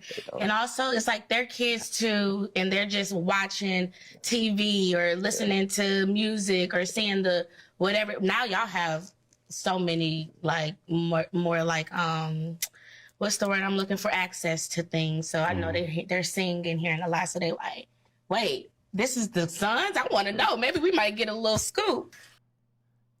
I still like really the most remarkable thing of this whole clip is just how much Lil Novi looks like Wayne. And I'm pretty sure he's featured on the Carter 6. Pretty sure about that. Okay. Did I read? Yeah, that's it. That's it on that. We're moving on. A little insight. It's good to, we like insight. And here's some more insight on an album titled GNX by an artist known as Kendrick Lamar. So, and we get this report every time Kendrick drops an album. I'm not even kidding. Literally, every time Kendrick drops an album, it's followed by a report of like Kendrick recorded almost 100 songs for the album. And it's like, wow, like it's a cool report every time. And we got it again with GNX. Kendrick Lamar would have no problem putting together multiple untitled, unmastered type projects, or at least a very lengthy deluxe for his GNX album if the Compton Rap King felt like blessing his fans with new music. In a new in a new interview with Variety, reflecting on the making of the chart-topping, Grammy-winning project, Kendrick's longtime producer Soundwave revealed that between 80 and 100 songs were recorded for GNX. 12 tracks made the final cut.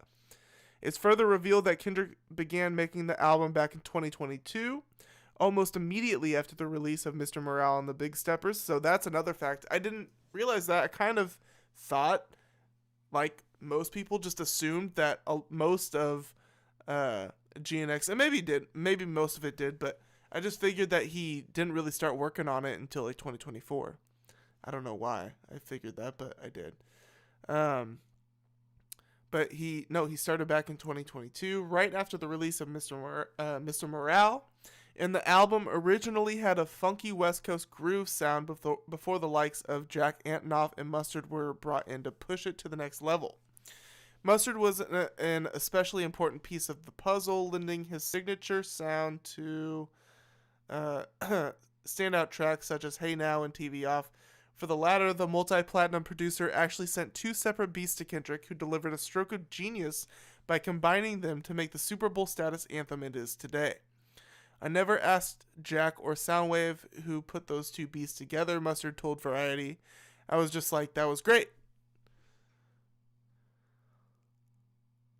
It was great. It was. Reflecting on the impact of GNX 1 year later, Soundwave said, "It basically shows that there's no boundaries. We hate to just keep doing the same thing over and over. It's something we kind of thrive off of, just reinventing yourself. Do stuff that makes it exciting. And the people who supported you will be excited with you. I kid you not, yesterday there was a 60-year-old woman driving down the street rapping a GNX song word for word. Just to see that my homie is still playing it as if it just came out, that's special. Just to see that my home is still playing it as if it just came out, that's special. A GNX Deluxe has long been rumored to be in the works. Kendrick is... like, the last Deluxe Kendrick dropped was Good Kid, Mad City. I think that was, like, the first and only. In an interview with Bootleg Kev last year, Lefty Gunplay, who appears on TV Off, claimed that Kendrick Lamar was putting together an expanded edition of the album. So that's really where these rumors come from, is probably just straight from that. He has some stuff. We did 2-3 songs. He has some stuff in the chamber. He told me that we're going to work again for sure, the LA native set. He later added, I know he's got a deluxe version coming out. He's very secretive. So that alone probably just like threw the deluxe out the window. Kendrick himself has yet to address the speculation, and it's unclear if a GNX Deluxe will actually happen. I mean, I could definitely see like an untitled, unmastered type project coming out. Maybe it would be Untitled Unmastered 2. Wouldn't be surprised also if it was titled something else, but something similar with more recent recorded tracks. Maybe from the GNX era. Maybe even from the Mr. Morale era as well. I could see Kendrick doing all sorts of things. You know, he is the type to keep you on your toes. So any of my guesses he probably won't even do, and he'll do something else. And that's what I love about the man. That's what we love about him. About this creative fucking genius. Alright? Hundreds of tracks. Cut down to 12. That's how you make an album. That is how you make an album. An album over time. Okay, moving on. Beyonce's officially a billionaire. Congrats. Congrats, everybody. I mean, let's give it up for the bees, the beehive, Beyonce, Queen Bee. So proud. We were all wondering. I really was, though, because I did a segment a couple months ago, I guess, talking about Jay-Z's net worth. I don't even necessarily remember why, but it was a video that I made. And I was kind of surprised to find out that Beyonce technically wasn't a billionaire. She had a net worth of $700 million, according to whatever the fuck I watched and read. And, obviously, with her married to Jay-Z, their combined net worth is $2 billion, nearly, at the time. So she is a billionaire, but her cut was $700 million. Jay-Z's was like over $1 billion. But now the time has finally come for Beyonce to officially be titled a billionaire. I mean, I'm thrilled. I'm so fucking thrilled. It's amazing, dude. All right, let's see the details here. Beyonce is now officially a billionaire, cementing her place as one of music's biggest and most business-savvy stars. Forbes reported on Monday that Queen Bee's net worth has finally crossed the $1 billion mark thanks to a show-stopping 2025 that saw her pull in an estimated of $148 million before taxes. The 44-year-old is just the 5th musician to become a billionaire following Rihanna, Taylor Swift, Bruce Springsteen, and her husband, Jay-Z, who is hip-hop's richest man with an estimated net worth of $2.5 billion. Together, the Carters are by far music's highest value couple. According to Forbes, the majority of Beyonce's personal wealth comes from her music due to the fact that she controls the rights to her enormously successful catalog and earns a substantial income from her global tours. Her most recent trek, the All-Stadium Cowboy Carter Tour, generated over $450 million from both ticket sales and merch. Of course, B's business empire also includes a number of non-music ventures, including a hair care brand, Secret, a whiskey label, Sir Davis, and a clothing line, Ivy Park. She also pocketed a reported $10 million from her Western-themed collab with Levi's. And there she is. Posted by Forbes, so it doesn't get more official than that, right? Unless Wall Street itself were to post on Instagram. Becoming a billionaire is far from the only esteemed achievement on Beyonce's resume in recent years. In 2023, she broke the record for most wins in Grammy history, 32, after claiming the award for Best Dance Electronic Music Album for Renaissance. She said, "I'm trying not to be too emotional, and I'm trying to just receive this night." She said that while holding back tears as she collected the historic trophy. "I want to thank God for protecting me. Thank you, God. I'd like to thank my Uncle Johnny, who's not here, but he's here in spirit. I'd like to thank my parents for loving me and pushing me. I'd like to thank my beautiful husband, my beautiful 3 children who are at home watching." So no Jay-Z at the, what was this, Grammys? "I'd like to thank the queer community." Oh yeah, I think that was because he was in hot water for that weird like pedophile lawsuit that was dropped. But anyways, "I'd like to thank the queer community for your love and for inventing this genre. God bless you. Thank you so much to the Grammys." Nice. Beyonce has since extended her career total to 35 Grammys, taking home 3 trophies earlier this year, including Album of the Year for Cowboy Carter. Wait, Album of the Year? Cowboy Carter, her first ever win in the coveted category. Who won Album of the Year? I'm like, I guess I didn't pay attention at all to the Grammys, for real. Album of the Year 2025. Cowboy Carter. I can't pronounce it, but that's amazing. I didn't even really realize that she won Album of the Year. So, late congrats. When did that happen? That was recent, right? The 67 Grammys? Am I tripping? Yeah, no, that was not recent. That happened almost a year ago. How did I not know that? Okay. I guess that's how... Dude, the Grammys are so irrelevant this year for, one reason or another. Because I used to, be, way up on the Grammy winners. At least that category, the Album of the Year category. But, okay. Anyways, that's it. Shout out Beyonce, I guess. She did it. Okay.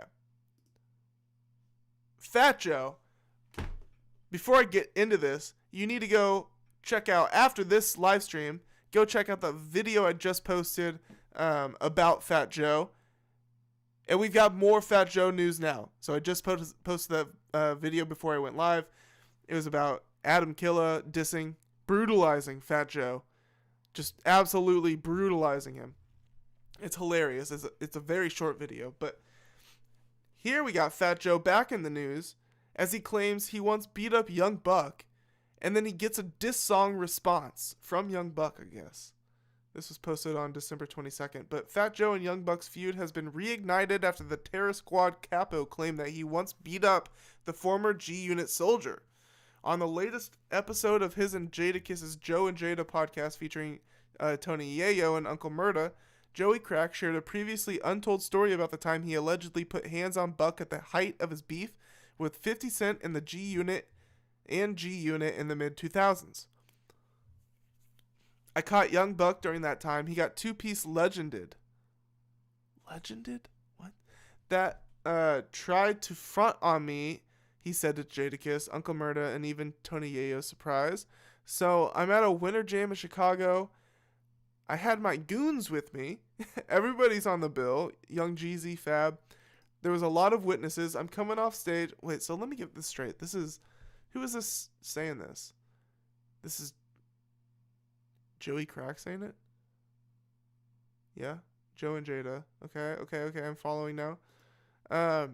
"There was a lot of witnesses. I'm coming off stage and it's dumb dark and there was somebody up on the second floor like, 'Yo, Crack, you hear me?' Joe continued. I look up and it's Young Buck. I got a water bottle in my hand. Fuck out of here." Okay, wait. Joey Crack. That's just Fat Joe, right? Am I tripping? Excuse me, but I'm not the biggest like Fat Joe guy. But is Joey Crack a name for Fat Joe? Well, let's just see what happens here.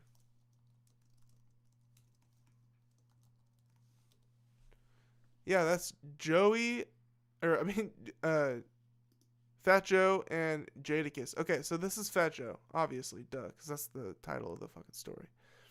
Just gotta make sure. The Joey Crack threw me for a loop, but I'm fucking stupid. So, so I caught this Fat Joe recalling. I caught Young Buck during that time. He got 2-piece legended.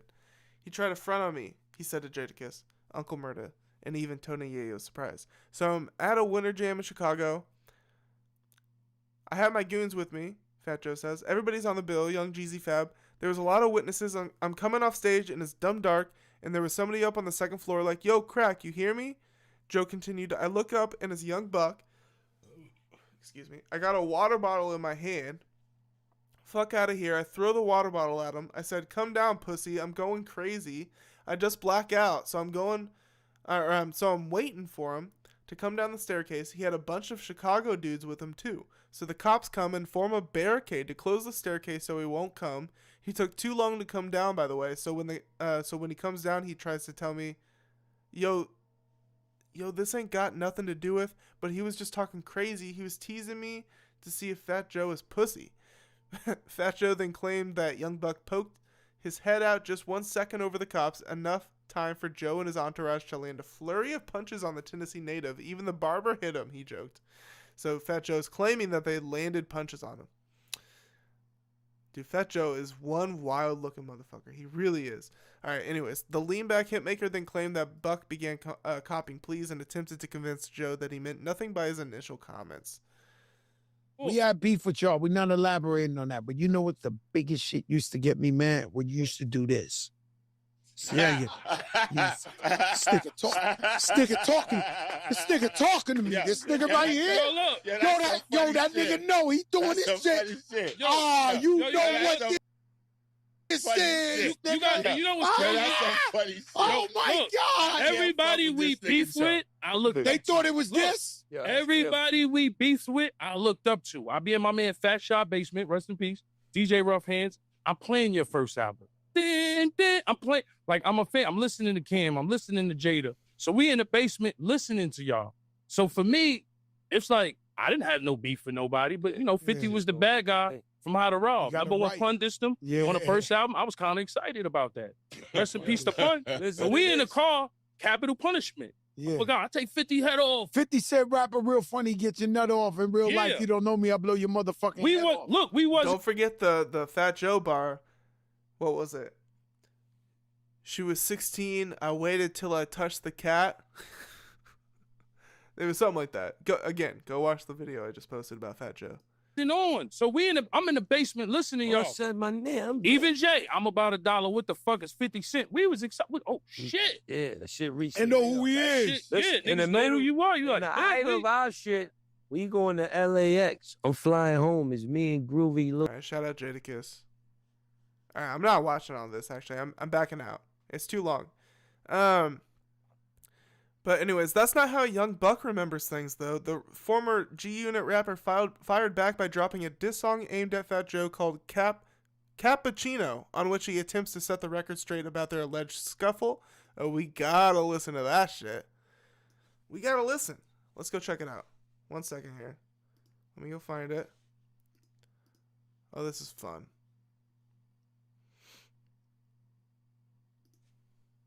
Cappuccino.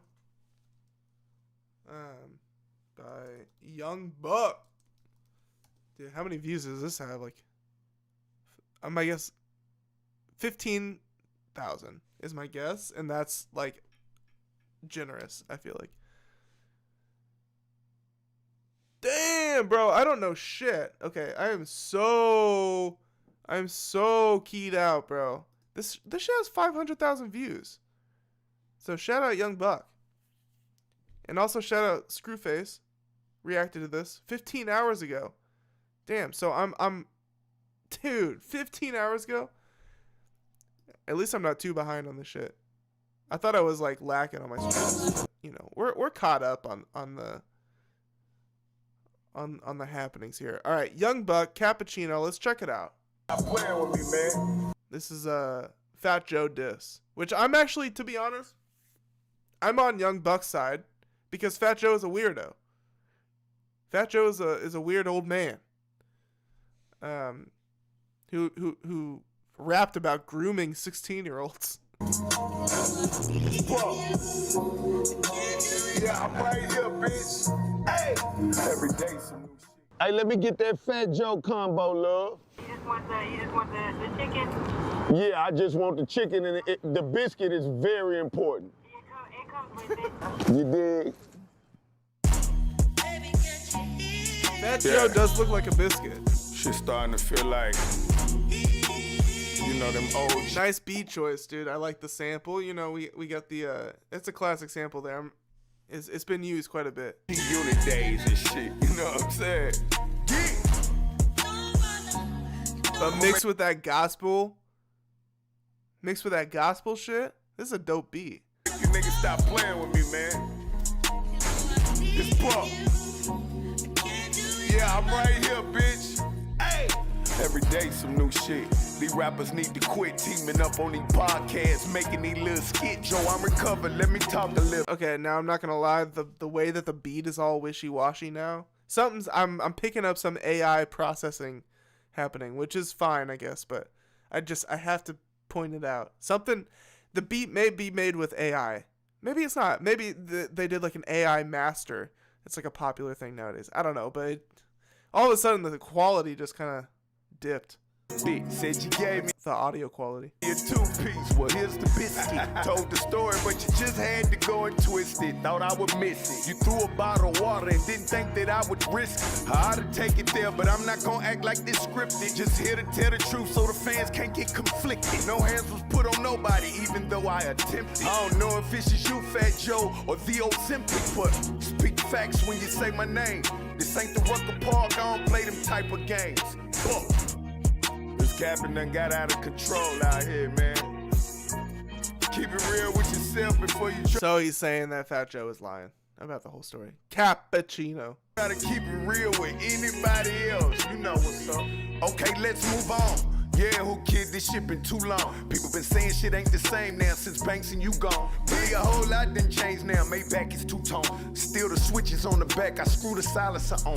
Lost my job like Ebro and went and picked up a kilo. I'ma get it. Hey, shout out Ebro. Regardless, y'all ask 50, he know.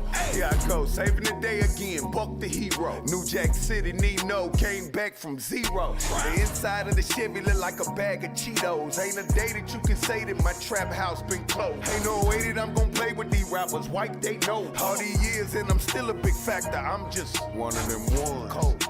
Yeah. Okay. You know? Play with your bitch, don't play with me, man.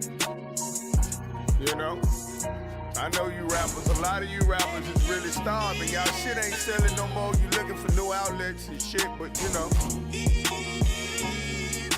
keep that truth in your gangster, nigga. Might help you live longer, you dig? He's like the country Benny the Butcher. I like this. It's not bad. Let's see what people are saying about it. Unsubscribe from Joe and Jada because Joe capping the nail on the coffin was capping about Buck. Too many witnesses was there about the cap. Bro, just happy to see Buck doing good. A diss 2 seconds after the podcast and a video right after Buck not playing. It's true. It's true. He had a whole. I mean, this is a nice little video here. Nice camera, sitting in a nice car. Some good ideas there. You know, he went in and he got the Cheetos that he rapped at, and then the biscuits. And they pull up to Popeyes, and he's like, bro, the biscuits are very important. Hey, yeah, bitch. Hey, let me get that Fat Joe combo, love. You just want the chicken? Yeah, I just want the chicken, and the biscuit is very important. It comes with it. The biscuit is very important. That's a great soundbite. I'm not a soundbite kind of guy. This isn't a soundbite kind of show, but if it was, that would be one. The biscuit is very important. Okay. We're having too much fun out here. And we're going to continue that fun right now. Because that's all of that. That's technically like top of the show stuff. And we're going to roll right into now a live mixtape reaction. A live classic mixtape reaction to a project by none, the one and only Shaquille O'Neal called You Can't Stop the Rain. Okay? We're going to react to this. I've never listened to this project. Okay, obviously I know who Shaq is, but I've never listened to his music. And to be honest, I'm not even like a big sports fan, so I'm not familiar with his basketball really either. I just know that he is very large and played professional basketball, and now is a sports commentator on ESPN and whatnot. But I closed out of something. Give me a second. As I pull up my windows, and as I pull up the music, we're going to have fun here tonight. Right now. We're going to have fun here right now. With our good old buddy Shaq. You know him. You love him. Shaquille O'Neal. This came out in 1996. Okay, hopefully this doesn't get me, like, just claimed. I mean, honestly, some of this probably will. There's a Jay-Z and Nas song on this. There's Mobb Deep on here. Peter Guns, Rakim. Notorious B.I.G.? What the hell? No way. Okay, so I'm hype. We're going to listen to this until they tell me to stop. And then I will, do like intermittent mutes and whatnot. But let me pull up my stream again.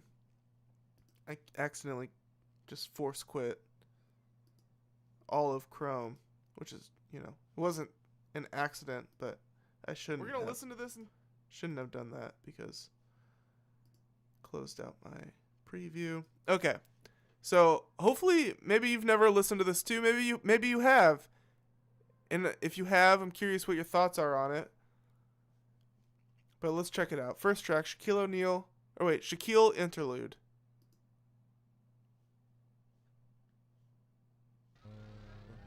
From this day on, here cometh, bringeth forth. Superman lives. He lives. I have returned. Enrico Gonzalez. Okay.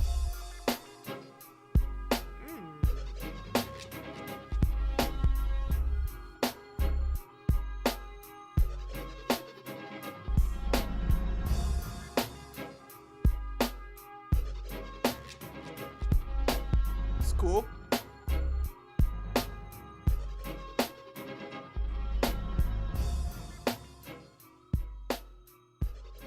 Okay. I like how they have that one instrument where you take a stick and you like put it up and down the fish's spine. It's like a wooden instrument. They have that going on there. I don't know what it's called. Damn, then with the smooth, jazzy, like rainy night music featuring Notorious B.I.G.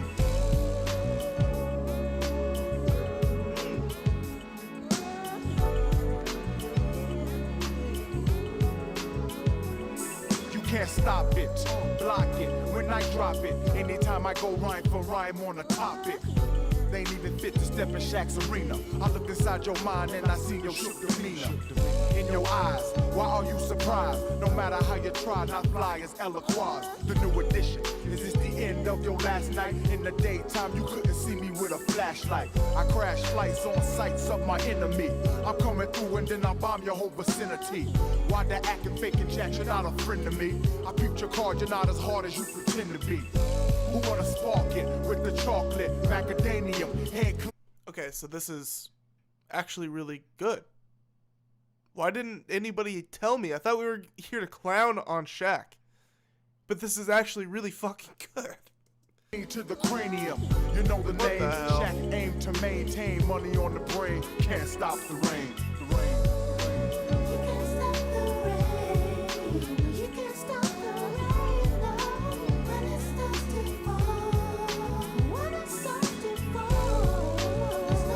This is like prime GTA music. Like some shit that, you know, play on the radio in GTA.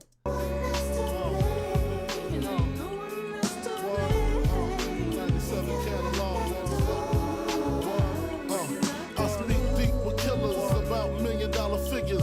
Blessing and act legends and biggest. Cream lizards, cream coochies. I do my duty as long as they fly as me and high as me. Success of my circle. Try to break it, I hurt you. Ain't no getting out that. I doubt that.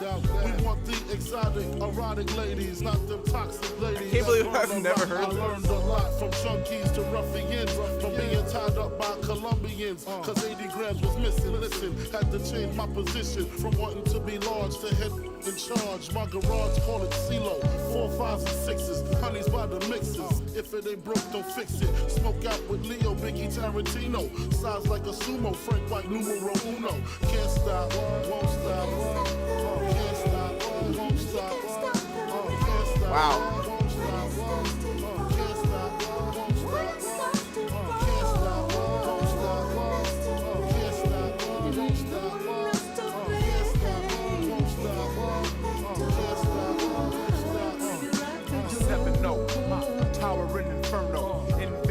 Smooth individual who wanna test it, foreign or domestic. No matter where you're from, I'm not the one you wanna mess with. Original with these style, living lavish. Private jets to let my shorty shop. I don't know what I expected Shaq to sound like on the mic, but it certainly was not like this. I thought he was gonna have like a deeper, more rigid voice, and I guess, you know, he was young back in this time, so I don't know what he ended up sounding like later in music, or if he even made much music beyond this, but this shit is good. Like he could have had a full career just in music. Paris, I'm not the average, I'm far from the norm. It's Daddy Long hitting them strong, keeping you warm. A lime to a lemon, my DC women bringing in 10G minimums to condos with elevators in them.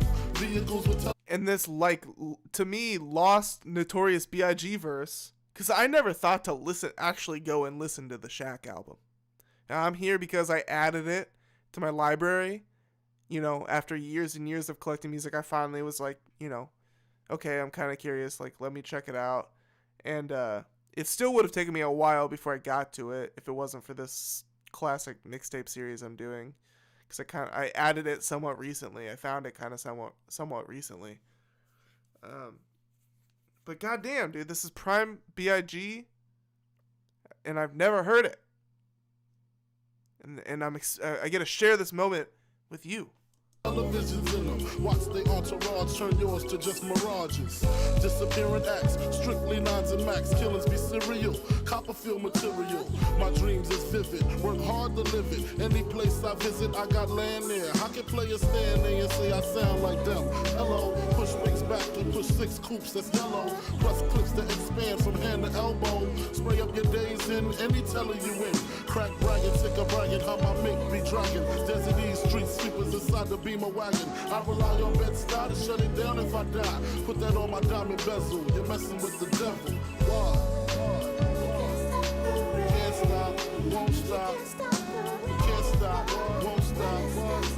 Can't stop, won't stop. Can't stop, won't stop. Okay. Okay, that's too good. That's too good. We're moving on to the next track. So we got a lot to get through here. Make sure that, yep. Next track, Diva Radio Interlude. So, okay, yep, another skit here, of course. That was Enrico Gates with You Can't Stop the Rain. Here Enrico Gates. DIVA. You are now sitting pretty with Queen Diva Peaches. And I'm looking for caller 21 to win those VIP passes to hang out with all of the industry's celebrities like Notorious B.I.G., Mobb Deep, Bobby Brown, Snoop Doggy Dogg, and many others as Twism presents that sexy Snoop Dogg chocolate on this? Superman, Shaquille O'Neal. Divas, I think I'm having a Shaq attack. If the world was really mine, you all know that 7-footer would have to be. But it never hurt to dream. This next cut goes out Shaq to attack. Rashad in Westwood. From your ace back home. This is Shaq with It Was All a Dream. Bro, I'm about to become a Shaq fan. Here on 1.21 DIVA radio, where Diva is what Diva does. Diva does. Diva does. Diva does. All right. Next track. It Was All a Dream. Yo, this jam right here dedicated to all the little bad knuckleheads running around, getting in trouble. Oh, you just Follow your dreams and you'll be alright. It was all a dream, depositing the rise of my schemes, but surprising realizing that it was all a dream. I kept my head above the water for cream, but now I'm turning all heads when I step on the scene. It was all a dream. It was all a dream.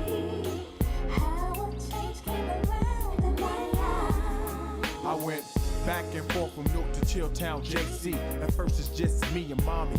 The Bill came along. He bought a basketball, go to the park. Get your game on Shaq, but have your butt back by dog. I was acting like the doc. My game was the joint. Dribbling in between my legs like Norm Nixon at the point. Materialism kept them other kids busy. While I was selling my game, they was selling ism. Words by Phil, be a leader, not a follower. Don't let the masters of technology swallow you. Lottie-dottie, we all likes to party. I'm following my dream. Picking up some like MC Guru, you know, some Guru type of vibes. Like this is kind of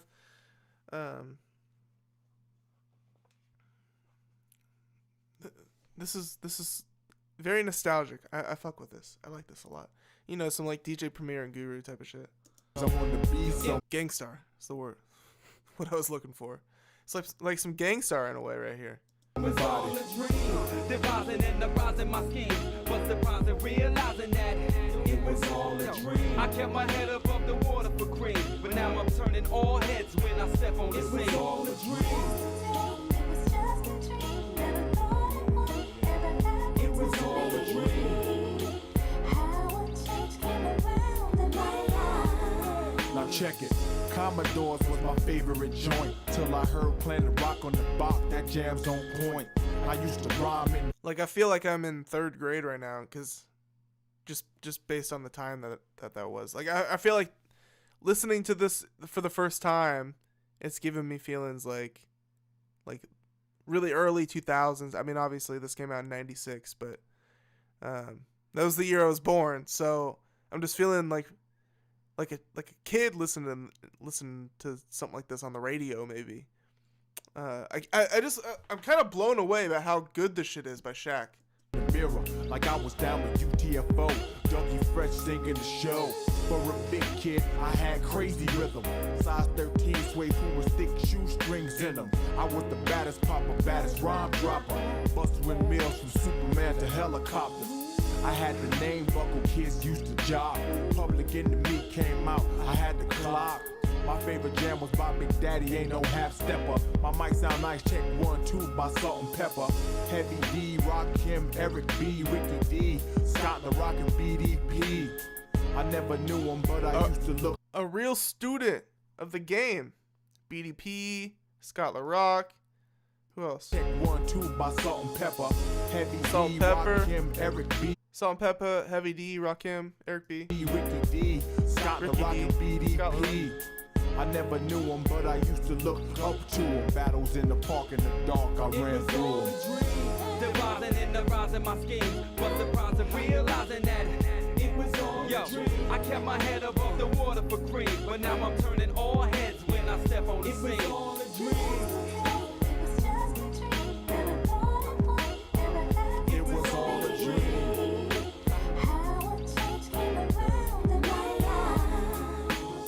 Somebody wake me up, this can't be real. Looking in the paper, Shaq's about to make 100 mil. Somebody smack me, it's gotta be fake. 20,000 square foot crib on the back of a lake. 5 movie deal with Disney. Damn, I'm getting busy like dizzy. Calypsy, 20 mil check from Pepsi. Let's see, red Benz and black Porsche. Maroon Suburban, blue Tahoe, and of course, boat with my name on the side so I can ride on. I mean, think about how rich he is now. In '96, he was, you know, off the basketball career. A 5 movie deal. I can't read. A 5 movie deal with Disney. A $20 million check from Pepsi. A red Benz and a black Porsche. Like, Jesus, dude. He was just a young kid raking in so much money. It's nuts. Water with my wife and my baby daughter. I oughta write a book so y'all can see how easy it is to be who the hell you wanna be. This is a message from Shaq. Yeah, it's easy when you're Shaq, bro. Bring it on back, follow your dreams, and it's like that. Yeah. Home girl. All right, I think we get the point of that one. I'm moving on to the next. Believe it or not, No Love Lost. all player haters. Cause ain't no love lost here, baby. Say what you got to say. Jay-Z and Nas. So this must have been like one of their few collabs. This was before their beef, right? This must have been before their beef. Maybe like their only collab before the beef. I don't know. One of very few, at least. Pretty wild. Landed on the Shaq album.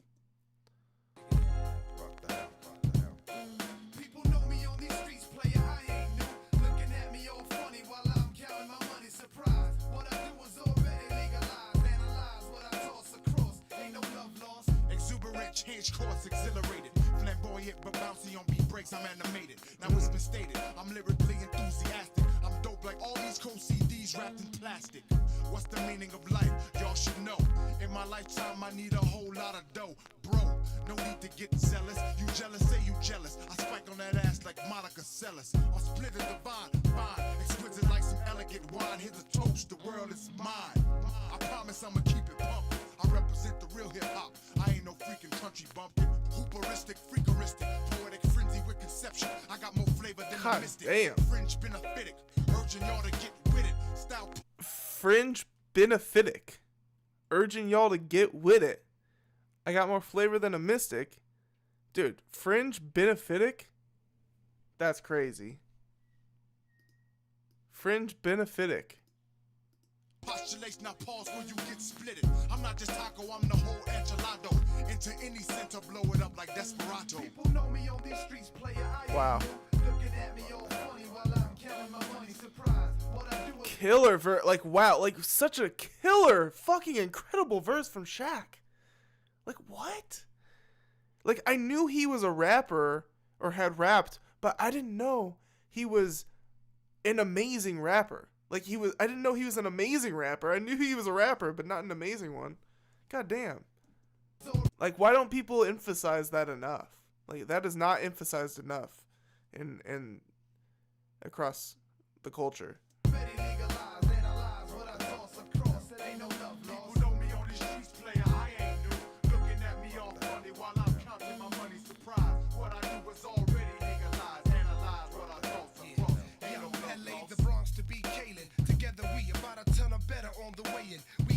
Related, very underestimated. That's why I'm winning in this world of sin. Steady grinning, money ball spending. Distant from dirty women, Lord, I'm quite influential. Spiritually and mental, what you went to, I done been through. Preaching my words and don't know what you owe. It shows you wanna be me, but won't show it. Ain't nothing changed but the players. The game remains the same. I had a 10-year run, hey, I can't complain. Took the next step, see, from Coke to Pepsi. From the BX, we riding the South Beach on jet ski. Play to survive, you ain't live, you just living. You breathing a good one, but where I'm from, y'all forbidden. Come around, bad decision. You rather be in prison, ain't no ducking what I'm delivering. Won't be forgiven and laying there shivering. Half the night, you gotta walk toward the light. Everything is alright. I make sure everything you endure stays tight. Big Shaq, Lord Tariq, Jay-Z, out of sight. Wait.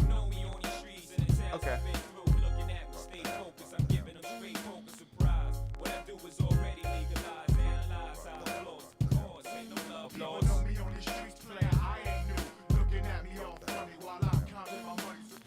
long ass song. Everybody got a verse. Jay-Z, Nas, Lord Tariq, and Shaq all got a verse. For sure, everything's for dough now. Flow, y'all gotta pay a little more now. It's platinum nowadays, we put the gold down. We stepped it up, y'all don't. It's a shame that Shaq stopped with the music for real. Like, he could have still done the basketball, still done the business ventures, and then still made, like, incredible hip-hop music, and then, you know, he stopped. I don't know. You know, he just lost it, I guess. It happens. Never won a showdown. Get wetted up by the sleeve that leave the bezel out. Y'all don't like it, sue me. Fuck, I settle out. Ghettoed out in the vehicle bent. These days I mellowed out. See success make a fella content. You know, was rap star, Poppy Chulo, Jay-Z, Hugo, cosplayer, you lost player. I know you rappers wanna see me fail, but quick to see a 600 SL V12. Live with it. Y'all got dough to get it. I got mine.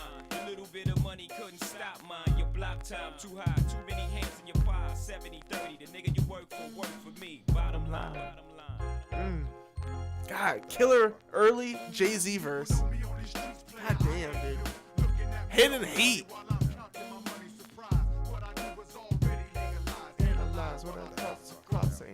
I spend nights on corners, see the crack, cop my first Mac, no longer scared to pump where y'all pump. Now I burst back, it hurts. I love how Nas still sounds like he does on Light Years that came out a couple weeks ago. Like, he sounds nearly just the same. I mean, his voice is a bit deeper, maybe a bit raspier nowadays, just a bit, definitely a bit deeper than it was here. But the same tone. Like, he's so consistent across his entire career. It's just so admirable.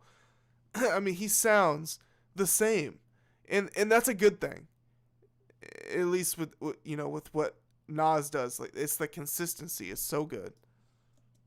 Don't seem cream can make my purse fat without the benefits of a doubt. I hit the hearse black, but curse that. Try to see Nas was your worst match. Blowing like Tahiti, throw off NYPD. In my greedy, like I mean Edie, see me in the fly Cellini, Gibby frames in a beanie. I flip my loot twice a week on the most trifling streets. You got no right to eat by the laws of life you keep. Ain't no love lost, none taken, none given. Stressing how I'm living it. Thinking when my loot first came, look what I did with it. Bought my click glaciers and pages, rolling 10 deep to Las Vegas, copped the live crock, chopped it up, hit my block off with gators, feeding peoples from the bridge to Decatur. By now 2 years, 5 months, and 30 days later, I still put out the street flavor. But watch that kid right there, a bulge in his. Dude, I love that. But now 2 years, 5 months, and 30 days later, dude, man, feeding peoples from the bridge to Decatur. But now 2 years, 5 months, and 30 days later, like, god damn, dude, that 96 rapping style is so fucking potent. Like where I woke me up the ways I used to be in my heist years. Bubble eyes, small fry, loaded 4-5. Just thirsting for some person with shines to just walk by. So now that I can see the 360, now that it's me that's jiggy, the coolie heads they want to stick me. Whoa. And then Pete Rock on the outro. Oh, okay, it's a sample. All right, next track. God, that was good. Straight playing. Peter Guns and DJ Quick featuring on this one. It's hard being this good. Yeah.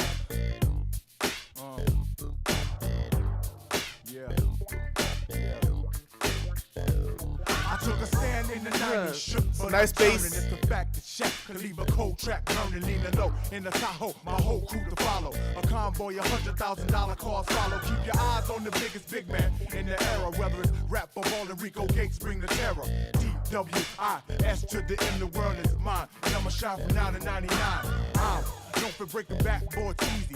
Leave it comp shook, slippy, like they greasy. Pockets ain't cheesy, believe me. You can stack your chips on the remix and still couldn't see me. Now flee me, run to the border, hit the water, cause your style and your profile is out of order. I flow.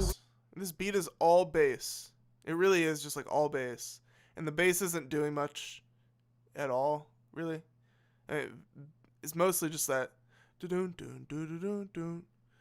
then every once in a while it does, something a little different, but then it goes right back to that same pattern. Pretty boring track so far.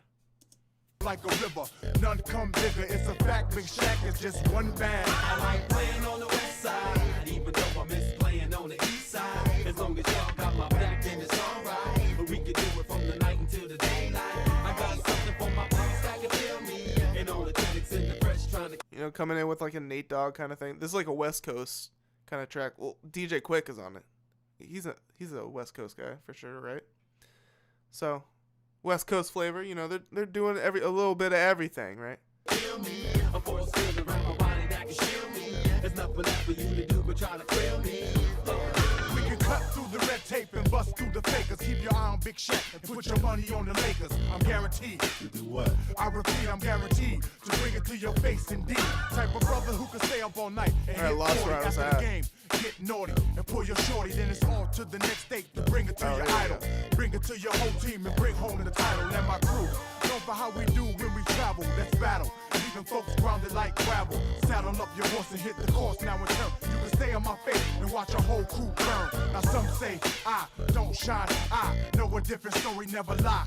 Come watch me fly, the sky's no limit. Wow, dude, Shaq being the best part on his own album on almost every song is like so shocking. I can't get over it. Shaq's no gimmick, you can mimic, but your front and your finish. I like playing on the west side. That was definitely the best verse so far. Even though I miss playing on the east side. As long as y'all got my back and it's alright. But we can do it from the night until the daylight. I got something for my friends that can feel me. And all the critics in the press trying to kill me. A force field around my body that can shield me. There's nothing left for you to do but try to feel me. Now peace to the player haters that hate me playing. Not what I do, not what I'm saying. I'm pulling out the red carpet and you're invited. Bring it to the front and light it and get excited. Drama like Othello, mellow like a cello. Enrico Gonzalez, one rich fellow. And watch me make your girl jiggle like Jello. Whose world is this? Over here, baby, hello. I like playing on the west side, even though I miss playing on the east side. As long as y'all got my back, then it's alright. But we can do it from the night until the daylight. I got something for my friends that can feel me. And all the And then I think it just kind of rides out. Oh, the DJ Quick outro.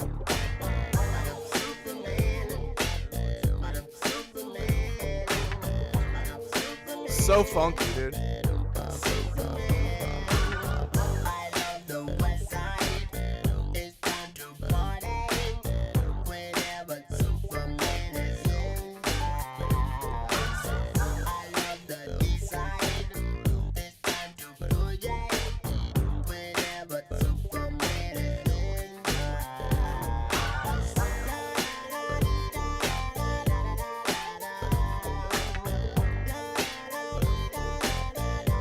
Oh, that's dope. The little Lana D that did it. Got us. Trying to.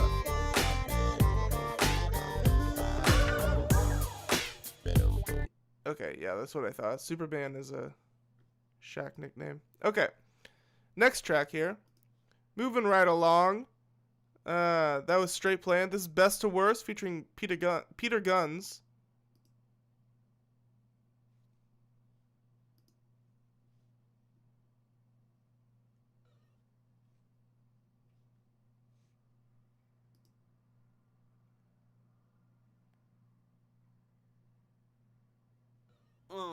I represent New That's Jersey. right. Big Shaq. Peter Guns. Where you at? Yeah. Check it. Bring it down. I'm sending rappers to heaven, so call me uplifting. I greet ya, defeat ya, take all your recognition. Key in the ignition, first gear I'm gone. Had the best to the worst, the best, my lyrics are strong. I'm sending rappers to heaven, so call me uplifting. I greet ya, defeat ya, take all your recognition. Key in the ignition, first gear I'm gone. I had the best to the worst, the best, my lyrics are strong. I was born to raise hell and cause havoc when I enter. Like the pin back, hands up, white flag surrender. What I'm into, pulling stocks and bonds and cheddar. Guaranteeing the world you can't find nothing better. So whatever, bring it to the front and put your money by your mouth. Find your teeth and your cash coming out. I bring drama to your mama if she want it. You think I'm fronting the fraud? Peter, tell him how I want it. Hey yo Shaq, the world is yours, but can I get a city? Gritty blocks, shitty cops, brawls with tiggle bitties. Yeah, the sample work on this one is real nice. That and then it goes doo doo down to the bass there, and then that horn comes back in. Can I get a city? Gritty block, shitty cops, And then it goes back. with Tigo bitty. Hit 50 in the ruckus, mother, is I happy? You calling me fraud, but your broad's calling me daddy. Why you pumping dollar bottles on the 4th, looking funny? I'm gonna drop ends for Shaq and Dirt getting money. Sunny days is made to paint, it rains no more. Got cash to last from now to guns hit the floor. I'm sending rappers to heaven, so call me uplifting. I greet you, the feature, take all your recognition. Key in the ignition, first gear I'm gone. I had the best of the worst, the best, my lyrics are strong. I'm sending rappers to heaven, so call me uplifted. I greet you, the future, take all your recognition. Key in the ignition, first gear I'm gone. I've had the best of the worst, the best, my lyrics are strong. Check it. Enrico's dope like prescriptions from pharmacies. Inject death through speakers with no limit / no mercy. The ill be seeker. I mystify minds like I'm a preacher. When I'm about the lyrics. convulsion like a seizure. I'm jamming too Believe hard, I got sorry. no tricks up my shirt sleeve. Expeditiously, I get loose like hair weed. Rich MC out there wanna come test me. Put footprints in your chest like Kareem did Bruce Lee. I run rhymes like drunk drivers on stop signs. I changed my name to Dion cause I'm mother freaking prime I'm time. sending rappers to heaven, so call me uplifted. I greet you, the future, take all your recognition.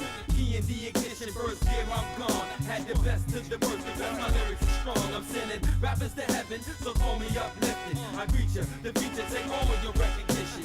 Key in the ignition, first gear I'm gone. Had the best of the worst, the best, my lyrics are strong. Out the alleys of the ghetto, the echoes of voice sweeter. Peter Guns. The felon under the first name Peter.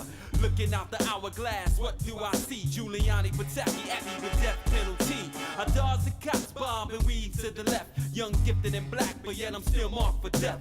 My breath and oxygen is limited. They did me in with it. They took my lungs, my heart, kidney, brain, and hit it with it. I live in live to see my seed breathe theirs. In an exhale, but please breathe clean air. Running around, killing people with sex, your vex. Spreading the bed, asking the dread who's next. I'm sending rappers to heaven, so call me uplifted. I greet you, the future, take all your recognition. Key in Hard as fuck. I can't even. I don't have a single really a bad thing to say about that song. All right, moving on. Legal Money featuring Mobb Deep and Lord Tariq. Prodigy. Yo, what up, son? Let's show them how we make that legal money. No doubt. Let's get the sloop so we can sleep on the $1 million rules, baby. Word up. Show You know them what how I'm we saying? do it. Legalize, kid. From Orlando, Legalize it. the infamous small, get on your job. This was a single off the album in 1996. Superman emblem, like with the mob in Metropolis, we call assembly. At round table mapping out these strategies. My faculty is world renowned. Known for 4 poundedly, hitting up rappers till they can't be. Highly explosive, it's dangerous, rap exclusive. Leave them hung, it's Shaq putting it says it loses. 32, it's something for you and you, and him too. Superman, I hold the pill, Ron Vanderbilt, leaving niggas to stand still. Rapper P, things real, we hot though. From Orlando to Queensboro, sit back watching ESPN. On the 80-inch, the game's on, my thugs on too. Ian J. Dog, the guard. Rest in peace. Shaq crib the River Park, you ain't been doing this, so don't start. Hey yo, I'm trying to get this money. It's nothing like legal money. Stacking the cake makes rainy days sunny. One lump sum, blue chips and chicks so I can play.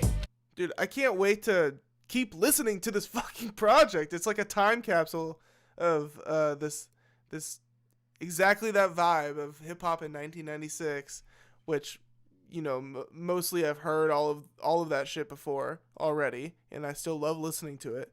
But this is like getting a new dose of it for the first time.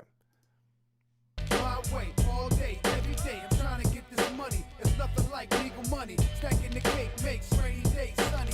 One lump sum, blue chips and checks so I can play. My way, all day, every day. Lyrical profoundness like Mobb Deep, mission on earth. Bust them speakers and jeeps, phrase of day. Don't y'all sleep on Shaq. I reconstruct abstract with facts and visuals. Clock speakers that for locker for residuals. I'm beyond understanding mystical. Otherworldly, super plentiful, physical, very lyrical. My style is tongue slashing, as well as brain smashing. Like in your kick without asking. Critics be jealous, they absent-minded of course. First MC ever to have shoes and mics in the sauce. But of course, I ride that white horse. I'm unbelievable like Biggie. I represent Newark, New Jersey. No digging. Putting this down for my fam in the future. Into my center, pull out sides, deuce boost, and I boot you. H24, y'all gon' see me in history books. Omega Sci-Fi represent, throw up them books. Hey yo, I'm trying to get this money. It's nothing like legal money. Stacking the cake makes rainy days sunny. Next verse is Havoc. Blue chips and check so I can play my way all day, every day. I'm trying to get this money. It's nothing like legal money. Stacking the cake makes rainy days sunny. One lump sum, blue chips and chicks so I can play my way all day, every The day. unbelievable mystic, top notch, you'll cop the mystic. 41st shop we lived in. Drama we get it, Teflon, recommended, fully automatic approved. Get that vest ready, shook ones, throw on your running shoes, we run it through. Danger without the warning, night without the morning, doing the dash, you'll get that mud crush, cream is a must.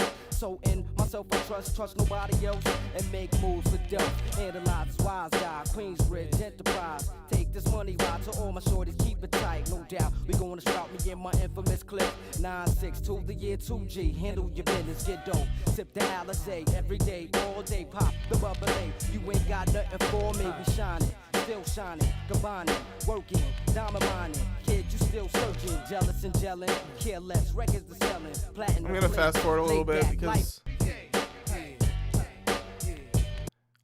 a lot of the same in this track, but nice verses from each of them. Next one here, Edge of Night featuring Bobby Brown. Interesting. My mind start tripping, a tear drops my eye. In the streets of the ghetto, says missing lyrics. With brothers and rebels who thought the nine was the mind. Shaq the I'm diamond genius. shines in the nighttime my way in. Instead of New Jersey, state of mind, cause I'm the player. No of all lyrics on time. this one, But folks. I'm never content and bent the rules my way. The flyway, what I say goes to the highway. The 7-foot killer with more sales than Thriller. If I'm not in my mansion, you can find me in the villa. On the islands of St. Thomas, Bahamas, or on the Aruba. Jet ski or scuba diving, no longer striving. Cause I'm in position to buy your whole city. Cashmere tourism joints call me Shaq Nitty, can you feel me? I can feel it calling in the air tonight. Oh Lord. Is that Phil Collins, right? Or are they or are they, interpolating it, or did they sing it themselves or covering it for the sample? I can't tell. I guess it's just a straight sample rip. I gotta be careful. Come on! What the hell?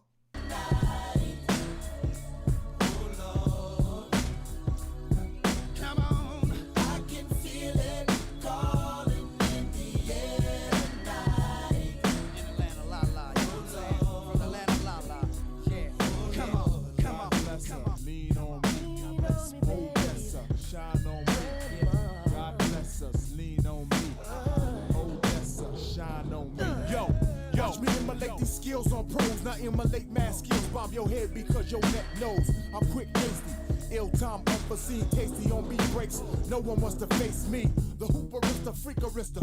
When you're this big, they call you mister. Now pump this in your transistor. I represent the all that rhyme and play ball. All right. Pump the range, funk the speakers bouncing Bobby off the Brown. walls. Wait here, I'm gonna make it clear. He's the one that beat Whitney Houston, right? Retreat, take a back seat, step to the rear. Scram, Superman is in your metro. Break them down fast, if he gas, I get him petro. The man the metal, yo, I'm still Shaq Keys. The world is mine, baby, so blow up on knees. Can you feel me? Feel me? Feel me? Shaq is coming. Little Mike MJ action going on.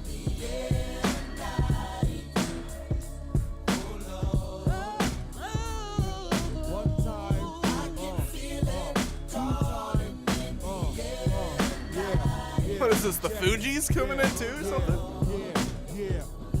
A lot of critics is mad cause now I got a pot to piss in. Been away for years, but now I'm back, I'm on a mission like impossible. Size 22, stomping through, stomping you and any member of your crew if I got to. I'm too hot to handle, too hard to understand too. If people had real love for you, they reprimand you. Cause they know the man is still is real. Kicking skills from Shaquille O'Neal. Player hater, what the deal? I represent New Jersey, the jealous ones, they couldn't stand it. The world is mine, so now I represent the planet. Can you feel me? My name ain't Shaq no more. Call me Superman Emblem. I can feel it calling in the air tonight. This shit's really bouncy. I can feel it calling in the air tonight. I'm not joking. I'm gonna be rocking with this project like a lot, quite a bit in the near future, like tomorrow. because I like this shit so much. It feels so fresh too.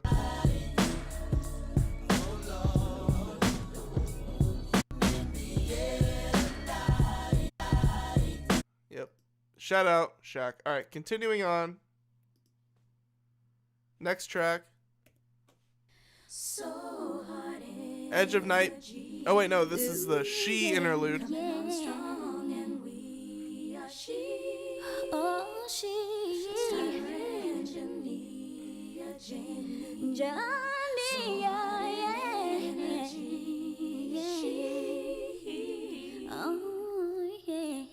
It's like her before her.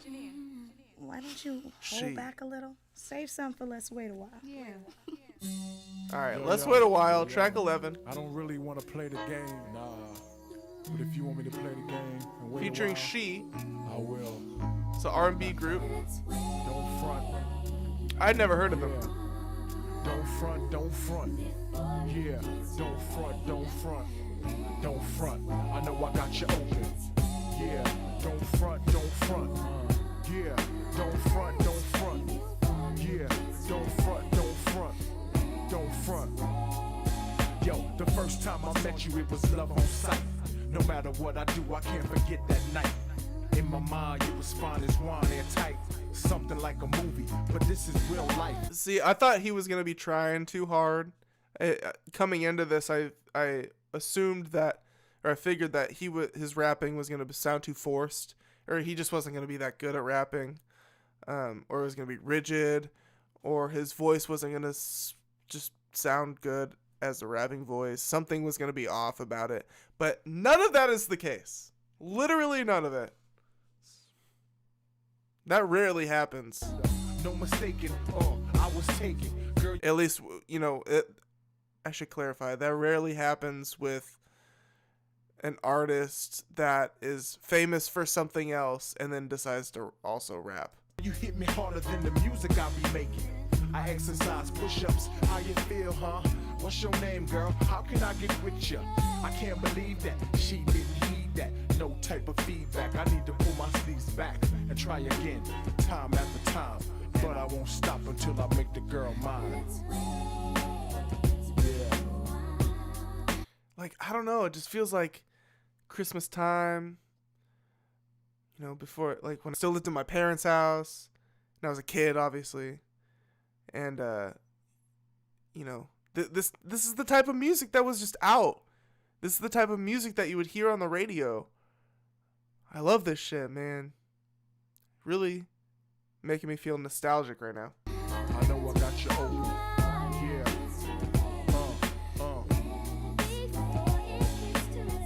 Don't front. I know I got you open. What you want? Don't front. I know I got your scope. What you need? To all the ladies, BMs and Mercedes. Come and do Shaq for your baby.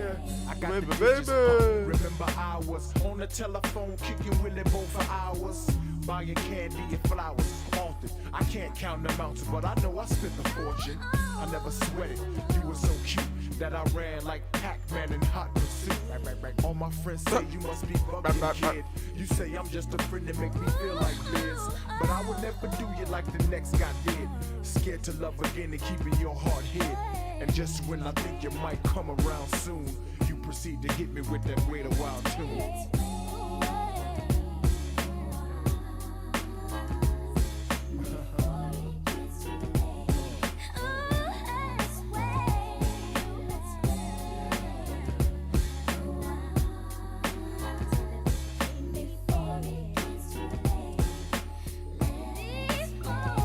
Another verse. Vision of love, the one I think of. If I had my way, we'd be tighter than these songs are like all very lengthy.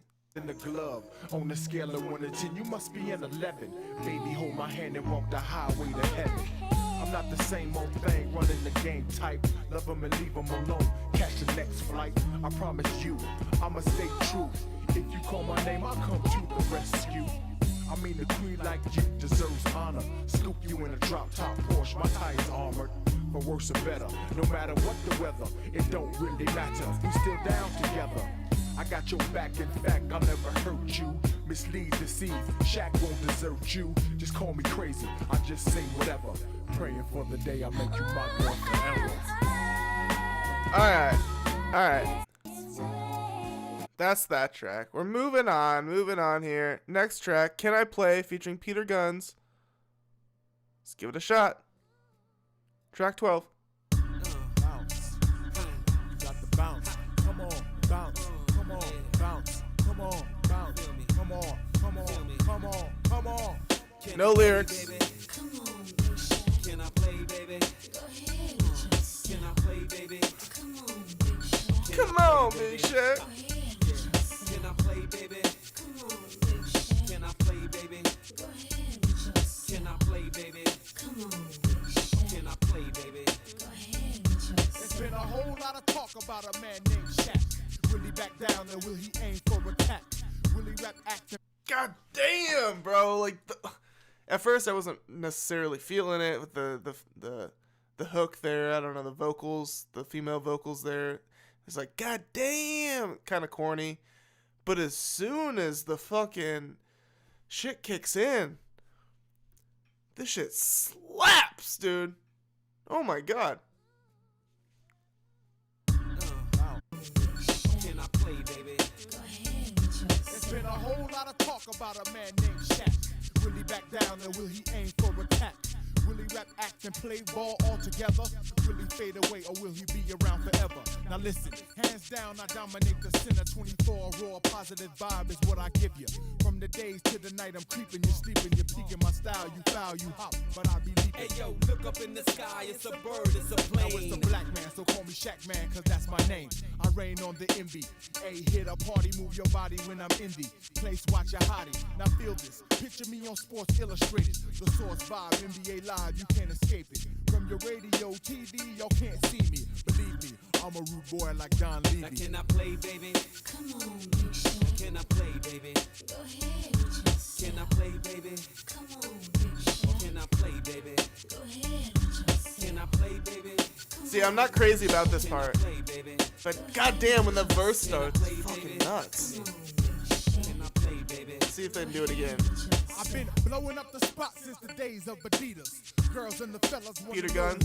killers. I'm a ball runner. I never been a front of competition, make talk, but they really want none of my click. I don't know. There's something special about that Shaq verse at the start there. That shit was nuts. Paid on skills and that's on the real deals. We bout to roll up over rappers like hills. Yet still tend to get tested.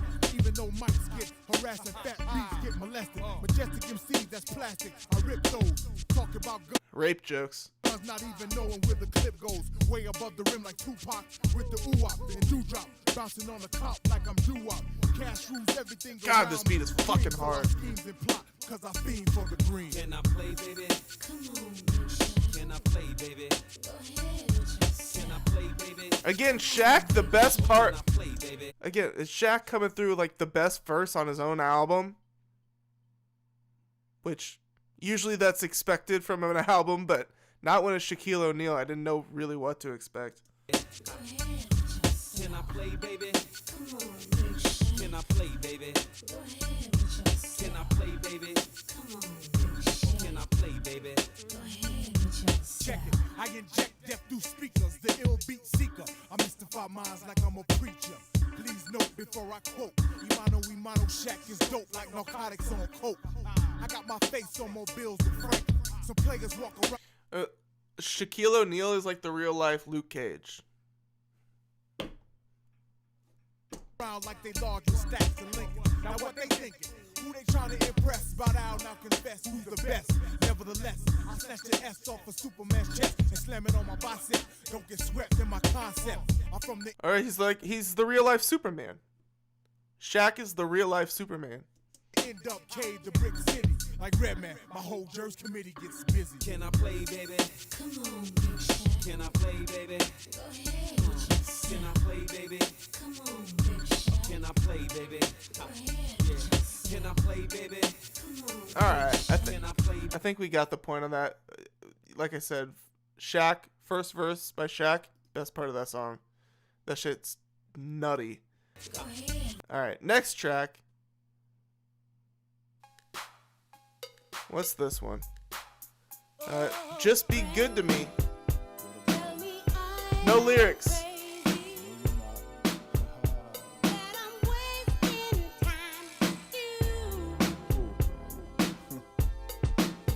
sounding like fucking Brittany Howard from Alabama Shakes. At least that one note they just hit.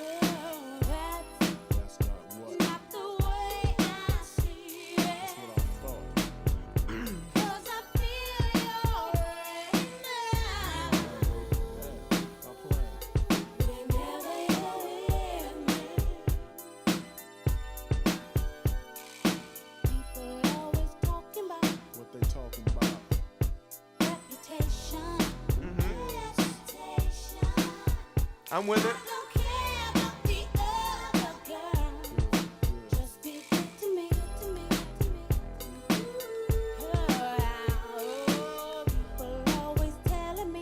Okay, but I'm gonna skip forward. What I'm talking. When I first met you, oops, you was walking. Now you in the Beamer 750i. Yeah, you hang around with silly and tripe while they try. I'll make you bigger than Madonna. Have you sports silk and linen by Gabbana if you wanna. Now you living well, your crew think your head is swell. Cause we driving his and hers that sell, it ain't hard to tell. The world is mine, take a state. Take the chicken off your plate, reimburse it with steak. It feels good now, don't it? I gave you what you... This is feeling like a low point. Definitely feeling like a low point in the project. Maybe the lowest point so far.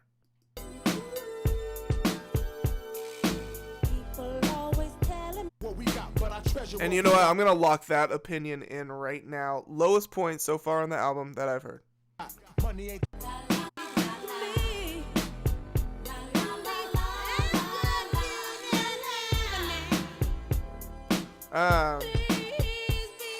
There's nice moments here though. This is a nice moment that we're witnessing.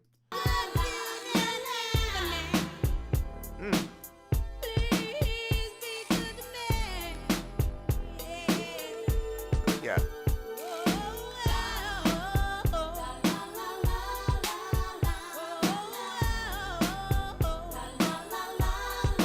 Okay, they switched up the clap sound at the end there. That's kind of cool. But yeah, definitely like a repetitive, very repetitive. It does like this track does not need to be 4 minutes and 32 seconds long.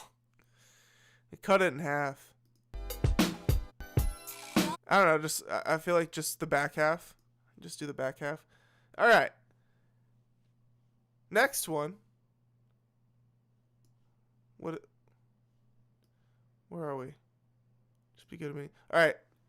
Track 14, More to Life, featuring Smooth B, Bobby Brown, and Ralph Tresvant.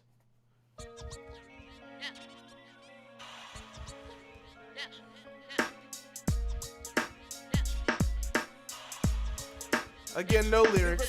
Minded criminal, legal money, cash maker though. If legends live forever, this Shaq won't die, bro. I come back like the crow. I'm sinfully delicious, itchy, addicted. Of the worldly painful inflicted. The assalamu alaikum sayer, the 100 mil make them payer. The NBA a #1 player. Crack MCs, y'all the pathetic. When Nick titties rhyme, they get high like calisthenics, but don't sweat it. I represent hip hop, got no hunky talk. I chill with money boss players and gun runners in the Bronx. Then I swerve back to Jersey in my Benz. Me and my men legally count ends. Jiggy pull us over, assume your position. Let me see some ID, facial recognition. Y'all better realize I go straight to the head. The world is mine, don't give off they said. Word to my daughter and my future wife. I got jewels, diamonds, and cash, but there's much more to life. Life, much more to life. Life, much more to life. Oh.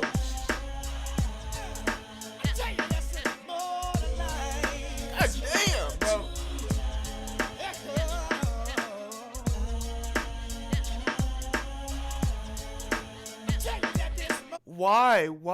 Why has this album been swept under the rug like it has been? Just swept, forgotten about, just left in the dust, left in the dustbin of history. Why? This shit should be talked about. Shaq should be applauded, at least for this album. I don't see none of that. He should be known as a hip-hop artist. I don't really see that. Maybe I'm wrong.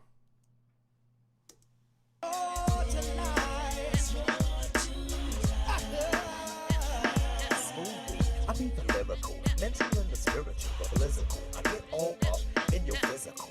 1 2 1 2. What the fuck, dude? This is like that Dax guy on Instagram that face paint like a clown, sets up a stitch, and he raps like a clown, and then he lets you do a verse.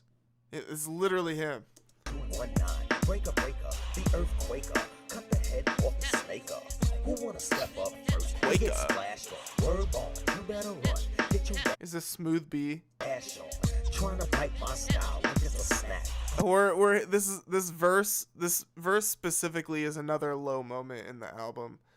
I like the song, but this verse is rough. Big style, big style. Dissect even the fly, weak material you spit from the born I nip on your procedure. Leave ya for dead. Window forever like the thread, burn you down like wildfire. Styles alive, wild man, listen. Only correct the man glisten. Shifting the overdrive, I push your wig in. Tongue like the barrel spinning, spitting, palm twisting. Around the pistol ripping, splitting your knowledge different dishing. Hustle kid with pizzazz over in the distance. Regulations, funny, I'm consistent. What? Son, it's more to life. Know what I'm saying? Bro, look at the way Shaq is just staring at me. I didn't really realize that these are his eyeballs. Like the pupils of his eyes. Where he's just like straight up looking right at you. Like, yeah. Doesn't matter where you position your head.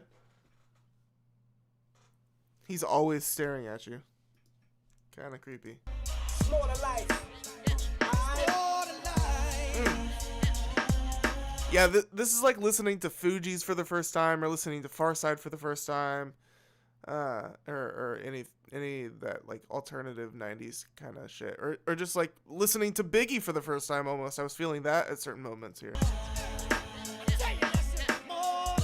Yes, it's that good.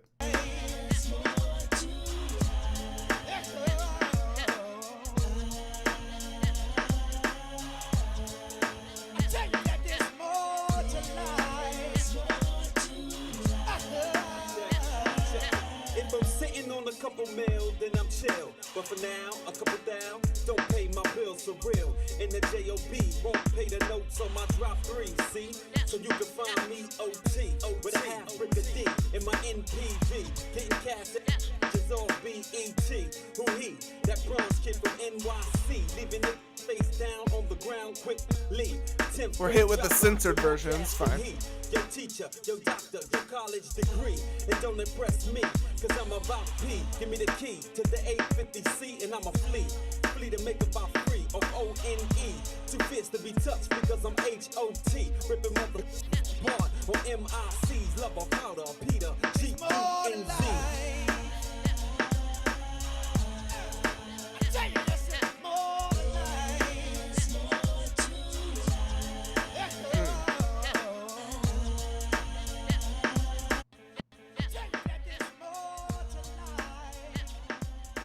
Nice. All right. Next one. Big Dog Stomp. Big Dog Stomp. Here's a story about a dog. Dog. A donkey dog. A nasty dog. Why must I feel like that, friend? Why must I feel like that, friend? Why must I feel like that, friend? Why must I feel like that, friend? Hey, yo, together forever, big fella, come on. Let's leave brains sick, cause now we representing the same clique. Nobody holding me back from rolling with Shaq. How we supposed to react to them cats? That's totally whack. 300 some odd pounds of soul. That's how we roll. Out cold, pure, purple and gold. Doing them things, knowing my name rings. Everybody clings when they see me throw up the wings. Hey yo, I peep your style, big fella, whenever you rhyme. Drop the dime, so I knew it was a matter of time before we connect and bust. Rex a must, blessed by the grace of Cooper Coleman, love and just. The baddest man on the planet. I'm branded when I slam it, so she know I know. This one's real fucking nice. 11, 17, 11. Omega Psi Phi. I'm like zoning out listening to it. Made 'em weak, especially when I spoke Greek. I'm lyrically enthusiastic when I bust. One day I'm And the sample that moves from like it goes from right to left and then left to right. It's like flying around your head, kind of. Stamp like E each other. We attack tracks and backs That- with just the facts of flavor. Criminal thoughts Capone down to Anastasia. Thrill my body, coming through to kill your party. Pit bulls and bodies never sit still for hotties. Blocks explode whenever Q's lock and load. Source money with the big shot. Sack got it sold. Line Spring 89. God New damn. Sigma Fist, the Fury was my caper. But now it's showtime for paper. One hit that leaves some trick, none slip. So come quick, it get good. Sugar, check who you run with. So much that Just riding the beat perfectly. That shit's fucking awesome. I love that. I love that one. All right. Next track. Game of Death featuring Rakim. Our boy Rakim. My game's finesse, it's full of pain and stress. I train to press and leave a pain in your chest. You came to test my team, it's dangerous. You playing the best at the game of death. My game's finesse, it's full of pain and stress. I train to press and leave a pain in your chest. You came to test my team, it's dangerous. You playing the best at the game of death. Yo, Enrico gets 14 miller to shoot the killer. Arenas filled to capacity to see this thriller. Unfathomably mystic, my style is supernaturally terrific. Non-believers, y'all can check these statistics. I enter the dragon like I'm Bruce Lee, and next to the dragon like I'm me. And if I have to, I kick Kareem. I run straight through your battlefield. Told you before I made a steal. 20 whole seconds Again, sounding like he's a member of the Fugees or something. to make a freaking meal. I'm fully loaded, get your crew, you walking coded. How your rhymes are gold plated and mine's are diamond coated. When I lace up and cock back, you better react to Shaq like clear the room. If not, chick, chick, boom. From here to Mecca, I'm known for nothing less. I sleep with one eye open and keep my joint on my dresser. From ashes to ashes and dust to dust. If you walk up on Enrico, then you will get bust. My game's finesse, it's full of pain and stress. I train to press and leave a pain in your chest. You came to test my team, it's dangerous. You playing the best at the game of death. My game's finesse, it's full of pain and stress. I train to press and leave a pain in your chest. You came to test my team, it's dangerous. You playing the best at the game of death. My game is authentic, finesse with Rakim verse in it. To the finish, my overall percentage off limits. Deadly radar, don't try to come outside and play y'all. My strategy's to set up a shootout and slay y'all. Taught in New York, it's a contact sport where we hold fort or get your contract cut short. It's permanent, injuries and I'm confirming it. Thoughts of torture, terrify your team in the tournament. Me and Shaq react with a kill or be killed kind of attack. That's that, you can't come back. You get your frame swollen, left with your brain showing. You came holding and got your whole game stolen. I'm franchise kids, you can't rise, it's a shutout. I shoot them down and blow your inside stuff out. Rakim remains the rain on all planes, and I ignore pain because I love this game. My game's finesse, it's full of pain and stress. I train to press and leave a pain in your chest. You came to test my team, it's dangerous. Uh-oh. Okay, so now we've been flagged. Heads up, we've detected audio in your stream belonging to someone else. So let's give it a second here. Let me clear this out.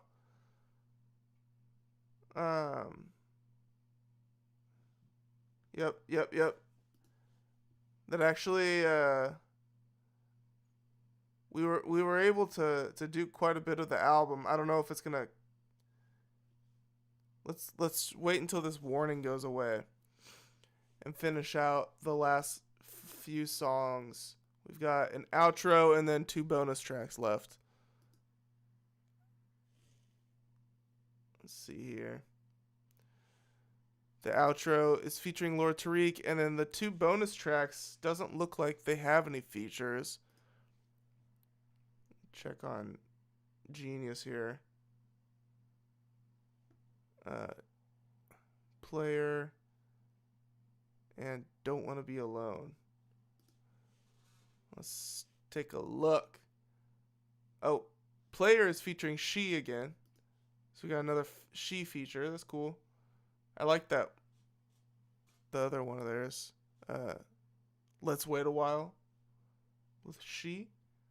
Nice. And then Don't Want to Be Alone. Any features on this one? Featuring One Accord. Okay. Let's take a listen to this outro real quick. Outro interlude featuring Lord Tariq. D, my man Sonny on the fork. 96. You know what I'm saying? And anything after that. You know, put it down for all my players and playettes, wherever you are, whoever you are. You know, ain't was a family. You know, MVP on TOP. Guns, Big Dirt, Ken Dog. Big influence on this album, you know what I'm saying? My man Joe, you know, Big Leonard, yeah, he's a major player in this game. That's a cool like credits track. It's hard to tell what was going on at first. 121212. Check it out from the Twism family. This is Frank Player. It's bonus track number 1. Frank D, and we get ready. I'm not gonna play too much of it because I don't want the whole stream to get yeeted. You know, just tossed, flicked off YouTube. Oh, okay. I think we're good now. Actually, the warning just went away. Okay, but still, same thing. I'm not gonna play as much as I was.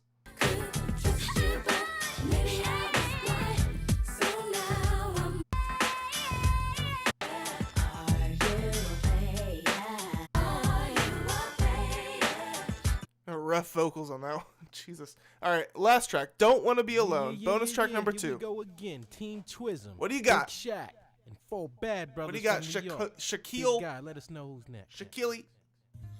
Superman. Big Shaq. One accord. To all the lovely ladies. Check it.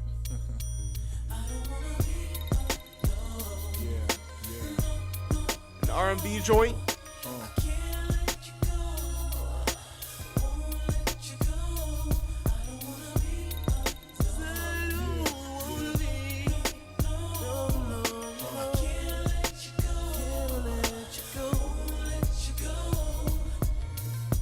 Thinking back to when we first met. Okay.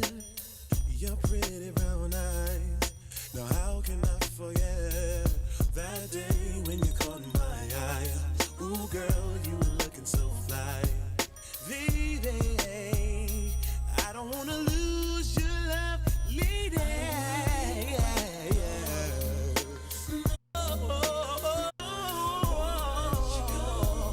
Damn. Okay. Wow. That was a nice way to close off the album. I wish this was new so I could put it in my 2025 playlist, but no, it is in fact 95 to 05 to 15. That shit's what, 30 years old? God dang. That's crazy, bro. 30 years old. Is that right? 96 to 97 or 96 to 06 to 16 to 26. 30 years. God damn, dude. That's how old I am. I should know that. I was born in 96 and I'm almost 30. So yeah, Shaq. I'm gonna definitely go listen to like all of his music now. And let's see, I might as well let's just go grab it. How about I just go grab it right now? That shit was crazy good. Shaquille O'Neal. Okay, Shaq Diesel. Oh, he did an album in 25? What? DJ Diesel and Shaq.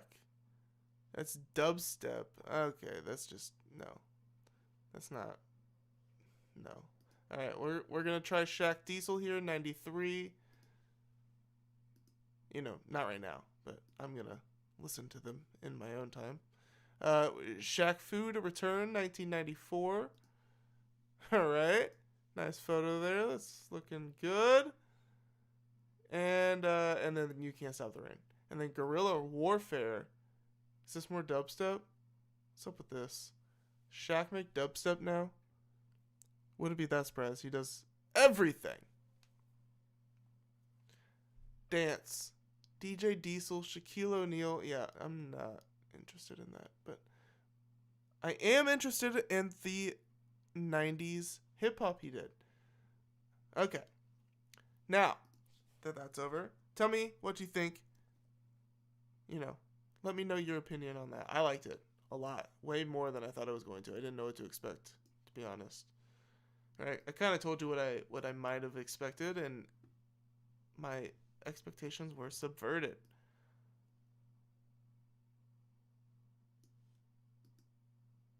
I love when that happens. Okay. One more thing to do. And then I am going to bed and I'm sleeping in tomorrow. But we have to talk about Almighty M80. God damn it. We have to talk about Almighty M80 because he has been doing some stuff, talking a lot, making a lot of posts, getting in, not into new drama, but there's been developments in past dramas that we've covered here at QDR. Some claims made by Almighty M80. If there's one thing that he does is make claims, and I find a lot of his shit, you know, I find him to be a, at least through the internet, seemingly an honest person. So I love to report on the dramas and the happenings that he gets into, at least the ones that I find most interesting. Let me pull him up. Hold it. One more second here.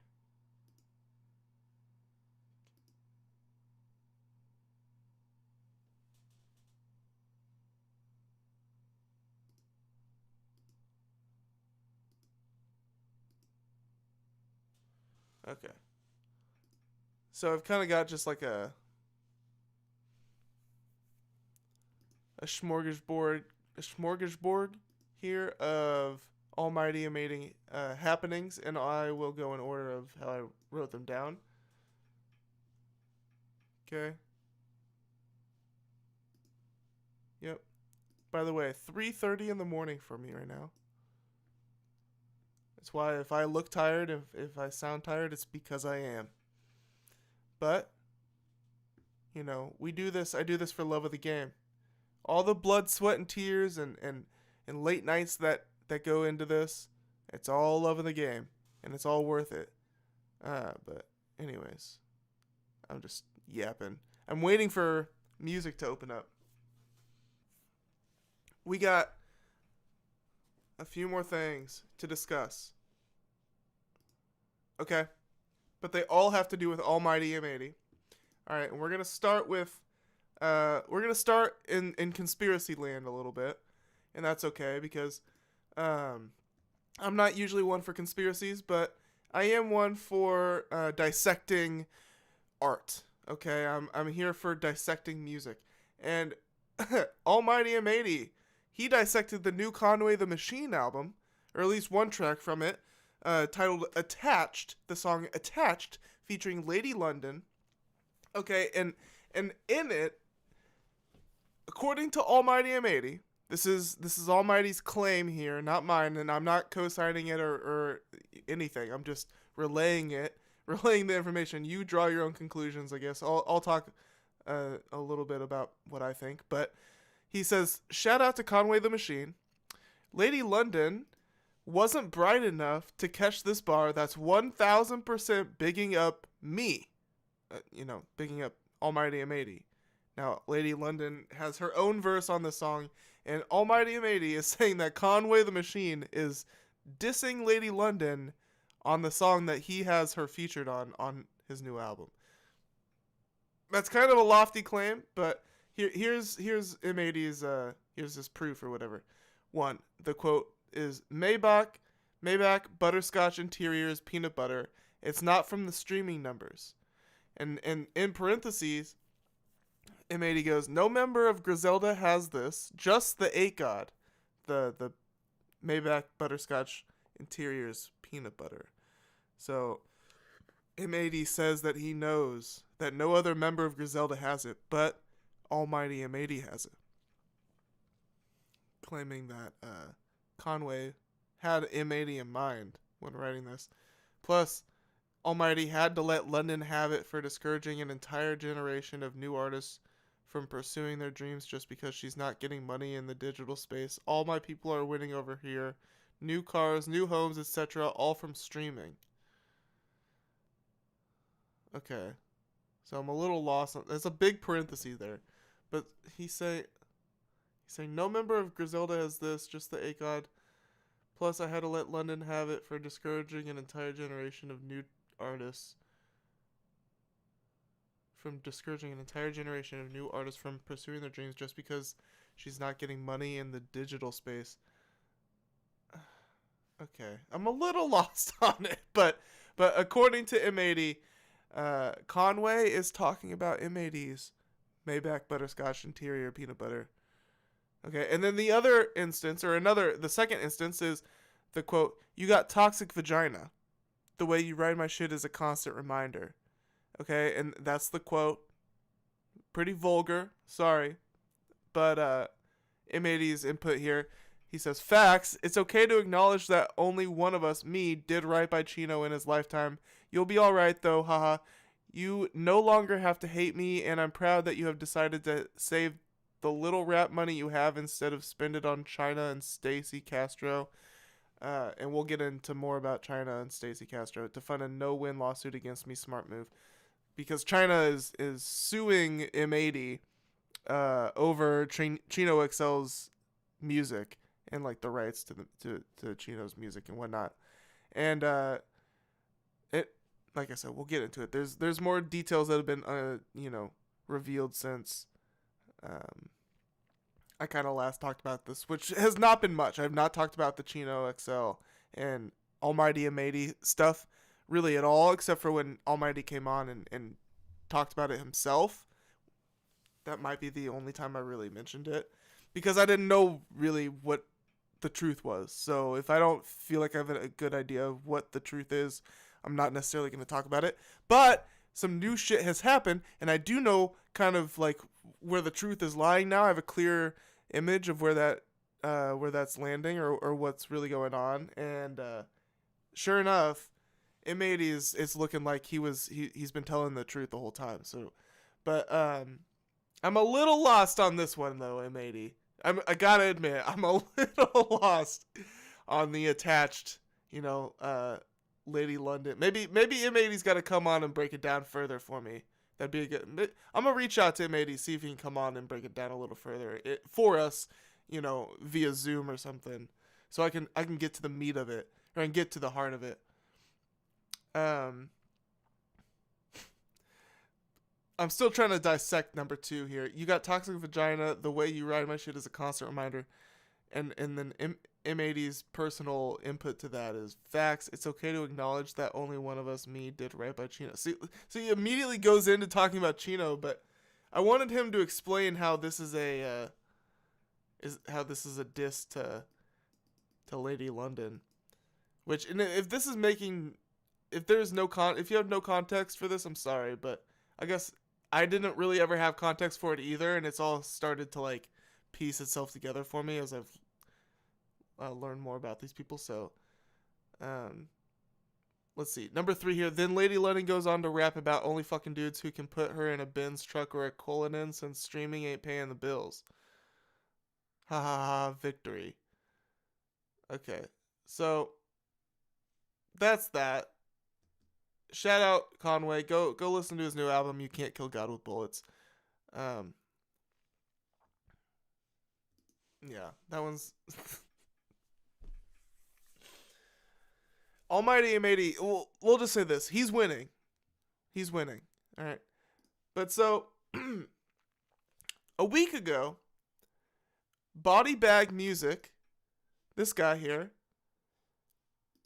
won a small claims case that was filed against him by Chino XL's daughter, Chynna Barbosa. Okay, now, since the passing of Chino XL, the tragic suicide of Chino XL, Almighty M80 has been in a legal battle with Chynna Barbosa, who claims that, I don't know exactly what she's claiming, but it's a battle for like the master rights to Chino XL's music, basically. And then there's like specific like albums that they're fighting over and payments and whatnot. But one of the things to come from this was from this battle is a small claims case filed by Chynna Barbosa, who is Chino's daughter, against Body Bag Music, saying that Chino, well, let's read here. Well, hold on, before I start reading, that might be a bad idea because it kind of takes a while. But basically, Chynna was suing Body Bag for saying that Chino was never paid for an album, when in fact he was paid, and it's all been proven, and she lost the case. Okay, she just lost this case in court, and so that's a bad sign for her moving forward against Almighty M80, because to be honest, I don't think Almighty would be so vocal about all of this if he wasn't actually telling the truth and have like receipts for it, these business dealings and the agreements and whatnot. Because that's the thing, Chynna is trying to like backtrack on agreements that Chino made while he was alive, and all this. Meanwhile, Almighty has a good relationship with Chino's other daughters, who are right here in this suggested post. So there's Almighty with Chino's other daughters there. Not pictured is Chynna, who he is in a legal battle with. And by the way, Chynna has also been selling like a bunch of weird Chino XL licensed merch through the Chino XL website and stuff. Merch that Chino probably wouldn't have approved in his lifetime because he was famously not a smoker. And she's selling like ashtrays and stuff, like smoking products with Chino's name on them. And so, you know, she's a sketchy figure. You know, besides of course she's Chino's daughter, so you do have to respect the family aspect of things, but she's doing a lot here. She's being very aggressive with this. And you know, she has been making money off of Chino's name, which she claims that, or, you know, it's the same exact thing that she's saying that M80 is doing. Meanwhile, M80 and Chino made solid business agreements while Chino was here. And they were close. They were friends. So, I don't know. A lot of people that are the people that defend Chynna and really don't like Almighty M80 say that, well, who is, like, who are you to say that Chynna can't make money off of her family's name or whatever? And you know, that is somewhat of a fair point, but, you know, just because your family doesn't mean that you can exploit family members, you know, even in their death. So, to be honest, like, who would I, like, as an outsider here, like, I feel like the person that Chino worked with, his business partner while he was alive, should probably be the one to continue to make the business decisions, but who am I? With Lady London no longer providing financial aid to teams Steina, DJ G.I. Joe publicly apologizing to Lyric and Bella. Lyric and Bella are these two. All while admitting M80 was 100% right all along and clearly acting in the best interest of Chino XL, and Chynna and Stacy realizing the pot of gold they believed they would would be at the end of the rainbow after Chino's passing just wasn't there via www.chinoxl.com. With their action figures, the geniuses who made them said they wouldn't be benefiting Chi's youngest daughters, coupled with their ridiculous stash boxes. That's the weed ashtrays and stuff. Mugs, aprons, and press-on-demand, low-quality merchandise, which the most moronic phrases one could possibly imagine. Chynna decided to sue Body Bag Ben in small claims court, claiming Chino never got paid to make the album they have constantly bashed and called unauthorized, despite Chino XL referring to it as, quote, my best, most personal body of work, and a shoddy, illegitimate attempt to steal money from those like Ben, who truly brought the best out of Chino when it came to this beautiful album made over the course of 4 years. So they're going after all, or multiple, of Chino's business partners that he worked with while he was alive. In Chino's death, Chino's family members, his daughter and her partner or something, or someone, are now going after these people that Chino was actually friends with when he was alive. It's pretty fucking sick. And it's kind of a dicey situation because she's his daughter. But the more the details that come out from this, in my opinion, the more it seems like she actually is like a shitty person and possibly a liar. I have not seen something that tells me that Almighty M80 has lied about any of this so far. Now I know Chynna was paid. How? I was there, obviously. I was Chi's manager and the album's executive producer, remember? Chynna was never any a part of Chino XL business. Stacey Castro was fired by Chi himself in 2018 and now has turned the Chino XL Instagram into the Stacey Castro show no one cares about. Even Chynna is beginning to see the light. I will always be 100% transparent with y'all and stand up in honor of Chino and those I'm proud to call my friends like Body Bag Ben, Lyric Bella, and their mothers, and Nashia's, and preserving Chino's legacy the right way. Chynna, there is still hope for you.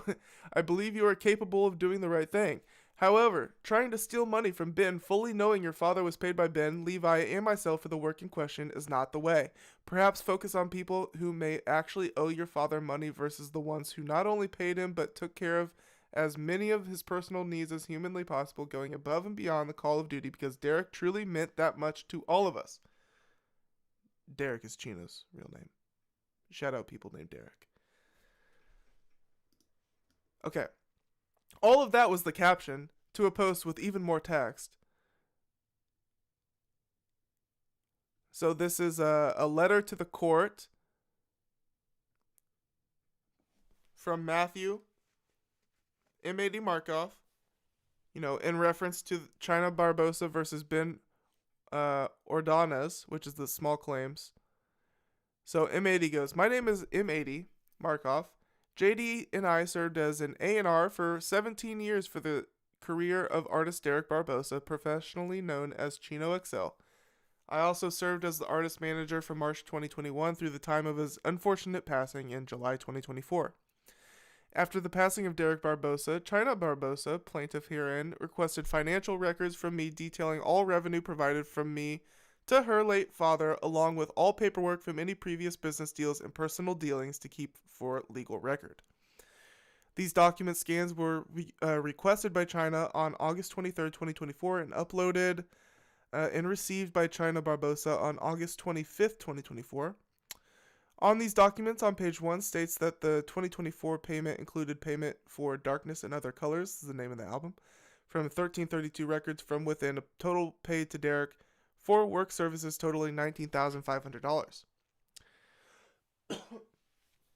So that's how much, Chynna's saying that Chino never got that money, but they do have records for it.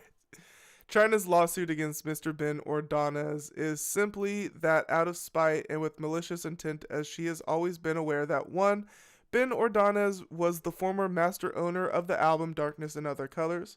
And also, by the way, side note, as M80 mentioned, this Darkness and Other Colors album that they're saying Chino never got paid for, they were also saying earlier, which I do remember this, they were originally saying that this album was unauthorized and was an unauthorized release. And now they're saying, now they're changing their story and now things are shifting, things are changing. The point of focus is shifting. Starting to make a little more sense. It seems like they're trying to find where they can get money from, right? So Ben Ordonez was the former master owner of the album Darkness and Other Colors, is contracted with the descendant Chino XL prior to my involvement in the album as its executive producer at the request of Chino XL. And 2, Ben's responsibility was to tender $5,000 to Chino XL upon execution of the agreement between Ben and Derek dated August 5th, 2020, which all parties acknowledge occurred, leaving a final balance of $10,000, which was in fact paid, as you will see documented below. Her contention is that since Ben personally did not put the $10,000 balance into her father's hands, that Ben owes Chynna this money. It just doesn't make... It's like, no, you didn't pay my dad, so now you owe it to me, personally. Like, why not split it? Like, why would it go all to China? Like, why wouldn't it at least, like, be split up evenly among all of the kids, maybe, or something like that? When in reality of the situation is the balance of $10,000 was in fact paid by both myself on behalf of Levi Popke at 1332 Records and my company Holy Toledo Productions to Derek Barbosa in the presence of his youngest daughter, now 16 years of age, Lyric Barbosa. So not only all of that, but another one of his daughters was present, according to M80, was present during the exchange of that money, or the, however they did it. Venmo or something. Her mother, Colette Meyer, is a signee on her behalf for the purposes of this document, as Lyric is presently a minor alongside Yvette Nacius Rosado, representative on behalf of both Bella and... Where is it? Where am I? I don't know. It kind of skips. I'm actually not going to read the rest of this. I think you kind of get the idea here that... should I? What's the point? Okay, I'm going to read it. Fuck it. I'm reading it. That's why I'm here. Okay. My throat is just kind of closing up on me, and this is a lot. But it'll be worth it. This is interesting. So, kind of jumps forward a bit somewhere. So I'll pick up right here. The album Darkness of Other Colors is still unrecouped in physical vinyl format via 1332 Records by a total of $322 as of today's date. So that means that it still hasn't it still needs to make $322 for M80 to get his money back, right? Or for whoever to get their money back. Ben, I guess.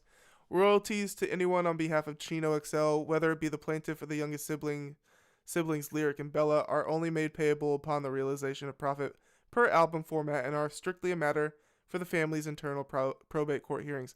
So if they would just wait, or not they, but if Chynna would just wait until it's recouped, $322, I mean, shit, that's probably paid by now. She's going to start making royalties on the shit, which is just standard operating procedure in the music business. In April 2024, after almost 4 years of work on the project, Derek decided that he was ready to release the album, and we began seeking out tentative release dates and distribution partners. By the way, yeah, so the thing is, this album was released after Chino's passing, okay, by M80, and M80's saying that before he passed, they were going to release it. They went as far as to pick a date and stuff like that. In April 2024, after almost 4 years of work on the project, Derek decided that he was ready to release the album, and we began seeking out tentative release dates and distribution partners for the album at the approval and advisement of the defendant Ben Ordonez. That's Big Buddy Ben. We were provided an agreement with a payment of $4,000 by Levi Popke of 1332 Records for the physical distribution of the album Darkness and Other Colors. In April 2024, for which Chino... Wait, let me start that sentence over. Let me back up a bit. We were provided an agreement with a payment of $4,000 by Levi Popke of 1332 Records for the physical distribution of the album Darkness and Other Colors in April 2024, for which Chino agreed to undertake once he was satisfied with the completed album master and artwork in May 2024, which is just like a month before his passing. The plaintiff also has proof this contract was executed by Derek Barbosa on May 23rd, 2024 via his own personal email.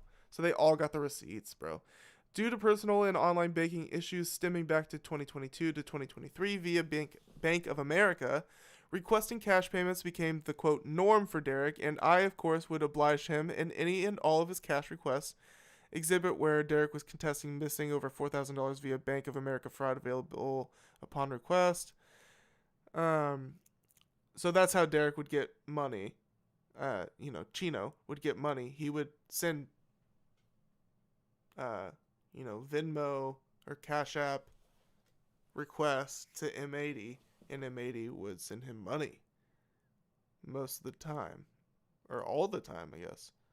During this time period, up until the passing of Derek Chino XL Barbosa, over $60,000 in cash expenditures were provided to Derek to cover things including, but not limited to, stem cell procedure, paid invoice on file, Range Rover car purchase, living expenses, and album-related advances and payments due, including the money paid by 1332 Records and Holy Toledo Productions, LLC, for which Chynna Barbosa is trying to say Mr. Ordonez improperly owes her.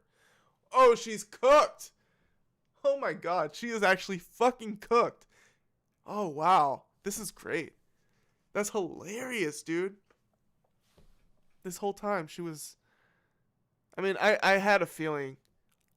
You know, I'm not very close to the situation at all. I don't actually know M80 very well. You know, we've never met in person, and I highly respect him and have talked to him a few times, but I don't know really what's going on here, but it turns out my gut feeling was right that, like, I don't know, like, M80, he seems to be telling a straight story here, and I don't know about this Chynna girl, but, I didn't, you know, after months of seeing the story and now after her actually losing in court a little bit here and reading this, they have all these receipts that, you know, she's just making up lies. She's just making up lies trying to find a way to get money over her father's death. And willing to lie in order to find that money. Over $65,000 worth of the $85,000... Wait, did I miss anything? Did I skip over something? Yeah, I did. So yeah, Chynna's trying to say that Big Body Ben improperly owes her. Additional cash payments to the tune of over $25,000 were also made to Chino in the years prior to his banking issues to cover the following: securing an apartment, repaying of back taxes, appearance fees and feature procurement payments, and more. All paid invoices for the above are maintained at the offices of Holy Toledo Productions, which is Almighty's company. Almighty M80. Over $65,000 worth of the $85,000 plus cash payments made directly to Chino Excel Barbosa. Chino's youngest daughter, Lyric Barbosa, was present. This includes the June 8th, 2024 in-person cash payment made in the amount of $10,000, $4,000. I don't know why it's written like that. $10,000, $4,000 from 1332 Records and $6,000 from Holy Toledo Productions for the balance owed on the Body Bag Ben. I've been saying his name wrong. Body Bag Ben, Chino XL Darkness and Other Colors Agreement. This payment was made while both Derek and Lyric were attending my daughter's second birthday at my residence and was requested by Derek to be payable on that specific date after signing the 1332 Records memorandum 2 weeks prior, as this date would be the first time he would be present and available to see me. Okay. Our last in-person meeting prior to this was when Derek, Lyric, and I attended a concert together at the Hollywood Bowl on 4/20, April 20th, 2024. It was the defendant Ben Ordonez that gave Chino XL permission to execute the deals alongside 1332 Records and Holy Toledo Productions to cover the $10,000 balance owed upon the completion of the album Darkness and Other Colors, and it is my sworn statement of fact that this amount of money that the plaintiffs are claiming doesn't count because it wasn't directly paid to Okay, I think it skipped. I don't know. But I don't want to accidentally read it out of order. All parties signing herein, including myself, acknowledge the following. Defendant Ordonez does not personally owe Chynna Barbosa on behalf of Derek Chino XL Barbosa any money from the August 2020 agreement. Defendant Ordonez transferred the master rights to the album Darkness and Other Colors to myself, Almighty M80, who is the former manager, A&R, and the album executive producer. And then from there, the master rights and all sales revenues derived from the album have been turned over to Lyric and Bella Barbosa on behalf of their mothers, and all parties herein acknowledge receipt of such. So yeah, they released the album Darkness and Other Colors after Chino passed, and then M80 ended up just giving all of the revenue, all that money to his two youngest daughters. But not Chynna, right? Not Chynna, because she's fucking psycho. Defendant Ordonez has not collected $1 of revenue profits from the album and does not personally owe Chynna Barbosa a single cent of royalties from the sale of the album for which defendant no longer holds any rights to.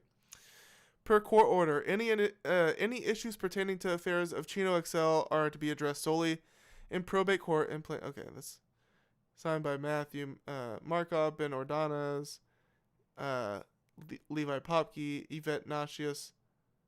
Oh, and then Lyric and Bella's mom signed off on that, who are the heirs of Chino XL. So this is like, she's cooked. China's cooked. Okay. Oh, and then this is the email from August 23rd, 2024. Oh, wait, I don't know. Wow. Right? And that's not all of it either.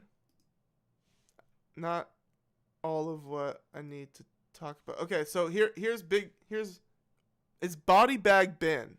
Sorry I fucked that up so much. Body Bag Ben. Here's his statement. Get me out of the way.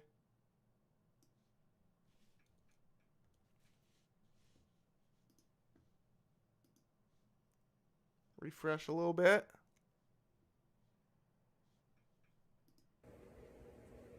Yo, peace. Yo, I just wanted to tap in real quick.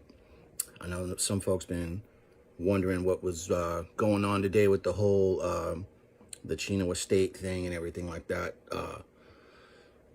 Probably got probably 200-300 messages about it.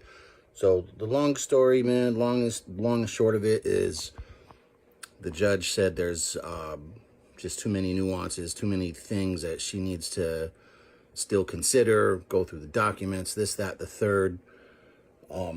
So unfortunately, it's still ongoing. We're now over a year in, and it's still going.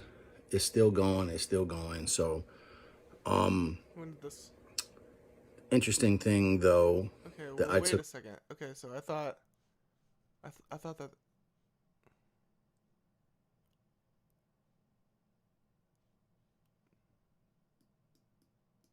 Maybe I'm tripping about any court case being decided yet. Maybe I'm tripping about it. Or is this old? Is this a week old? Please see my stories if you need the most concise explanation of the BS Chynna Barbosa is trying to...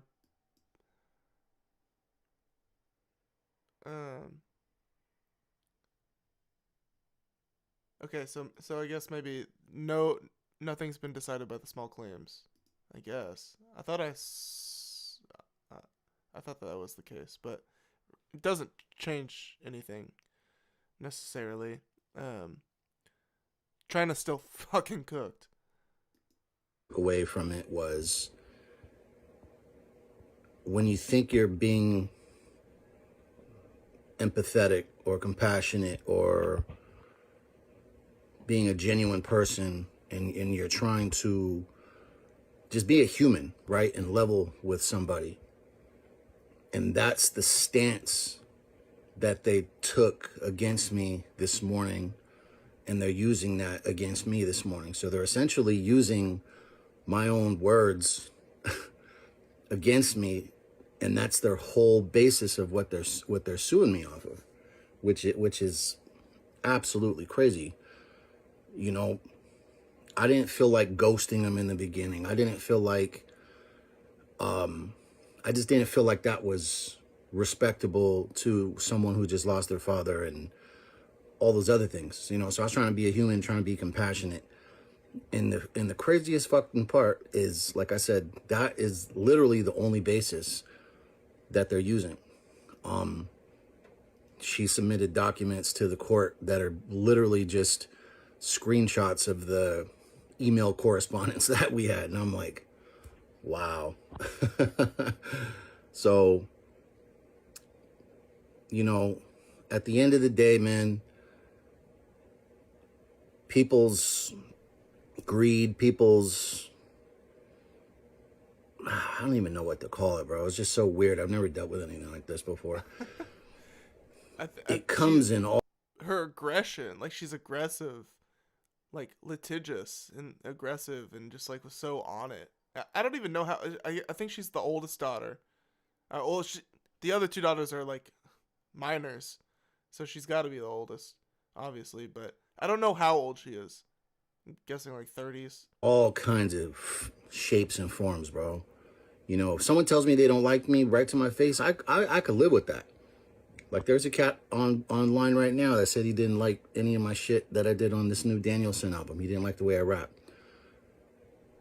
And I was like, you know what? I respect that.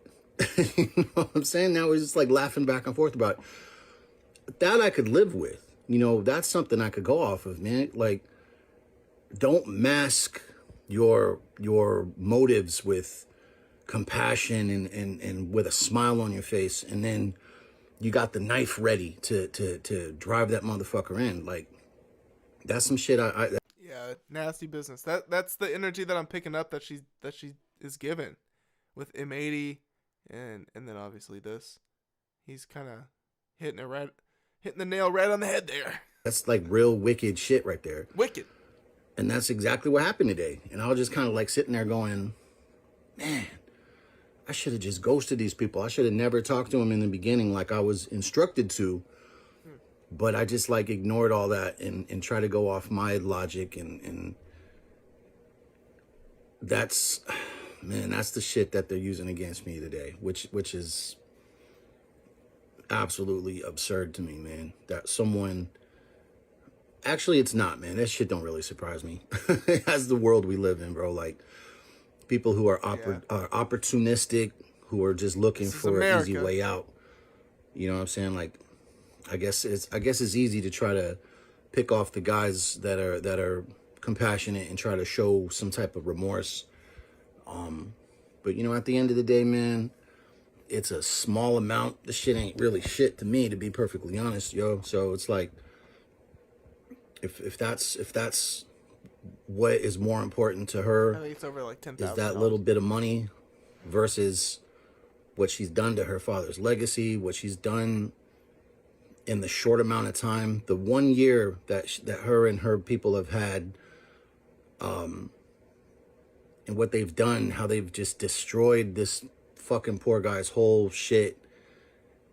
Took him his whole life to build, and they've just fucking shat all over it in a year or less. If that little small amount of money is worth more to you than that, there's bigger problems there. You know what I'm saying? And got screwed up priorities. It just it's shit ain't gonna make you happy. Yeah, there was definitely a way, and there still is. I don't think it's all lost, but you got to handle these things so particular. You know, posthumous releases, posthumous merch, that kind of thing. They're throwing, like M80 said, throwing Chino's name on like dollar store merch, fucking like well, what did he say? He referred to it as like on demand low quality merchandise. Press on demand low quality merchandise. So and suing Chino's friends, suing Chino's business partners, it's fucked up. It's fucking weird. See that. So that's what's up. So the moral of the story, don't take anybody's greed. Don't underestimate the power of someone else's greed and their ulterior motives, man, because that shit is real. All right. So, but anyway, the saga continues. The saga continues. Go get Monty Danielson's new shit, Brown Body Bags, out right now. RRC Records. Salute the homie Dom. Salute the homie Coach. Okay. Let's see if there's anything else. Nope. That was his... Was that really his last video? Yeah, that was his last video. So people got his back in here. Somebody goes, I want to speak in support of Ben. I am Lyric and Bella's rep. What's happening here keeps getting mischaracterized by Stacey Chynna in a way that's unfair. Ben didn't try to hide anything. Oh, this is... Okay. Yeah. Interesting. So this is Lyric and Bella's representative. Ben didn't try to hide anything. He showed up, disclosed communications, provided receipts, this is in court, I'm guessing, and explained the evolution of a commissioned creative project that changed over time, something anyone in music understands. A project that began with one scope, grew into something larger at Derek's own request, and additional work was paid for accordingly. What's concerning is watching selective statements be pulled out of context while ignoring documented payments, approvals, and the realities of how music projects actually function. That's what I was saying. Like, that is just standard operating procedure in the music industry. Especially underground indie releases. This isn't a simple, quote, you owe me situation, and treating it that way does a disservice to the truth. Actually, Chynna should be handling this in probate, not small claims. They haven't even reported documented earnings from the merch. They have bigger issues they need to be worried about. Wow. That's something, dude. That's quite something. Coming from Chino's youngest daughter's rep. Speaking out against Chino's oldest daughter. And then, of course, M80 here. Please see my stories if you need the most concise explanation. Oh, yeah, I already read that. So, yeah, that's that. I mean, sheesh. Y'all. And people were so, for whatever reason, they were so weary about Almighty M80 and his Chino connection and, releasing the album, the Darkness and Colors album, whatever the fuck it's called. People were like, oh, like, what is he making money? Is he trying to keep money away from Chino's family? Man, fuck all that. You got to be able to see the situation for what it is. Obviously I didn't know, but I had a feeling. All right, now, and then in slightly related news because of Almighty M80, and this is so ironic. Also, shout out 420. It's 4:20 a.m. The last story that I'm gonna do of 2025 this is so beautiful. I didn't even plan this, but it's so poetic. Canibus and Almighty M80 are patching things up. Look at this. Hold up.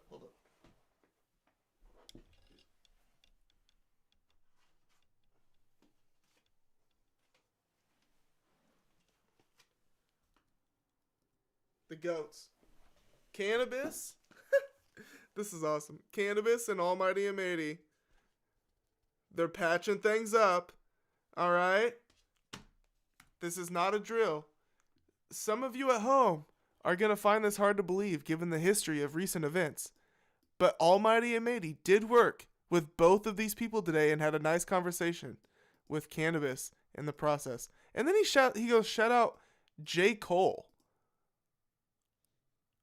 So is that legit? I don't know. See, I really need to get M80 on the phone here because I need a deeper explanation. So I guess he hung out with J. Cole last week. Did that happen? But really, the bigger news here is he had a nice conversation with Canibus. Dude. And that's what hip hop is all about. Rebuilding those bridges. Okay? Keeping those connections solid. We love to see it. It's the happiest story. It's such a nice, well-rounded story, after the whole saga. I mean, you just gotta go back on my channel, type in Almighty M80 or Canibus, and just watch the whole saga in chronological order, and then you can end with this one, the last story that I do of 2025, which this is something I covered throughout the whole year. They're patching things up. It's so beautiful. Round of applause for M80 and Bus.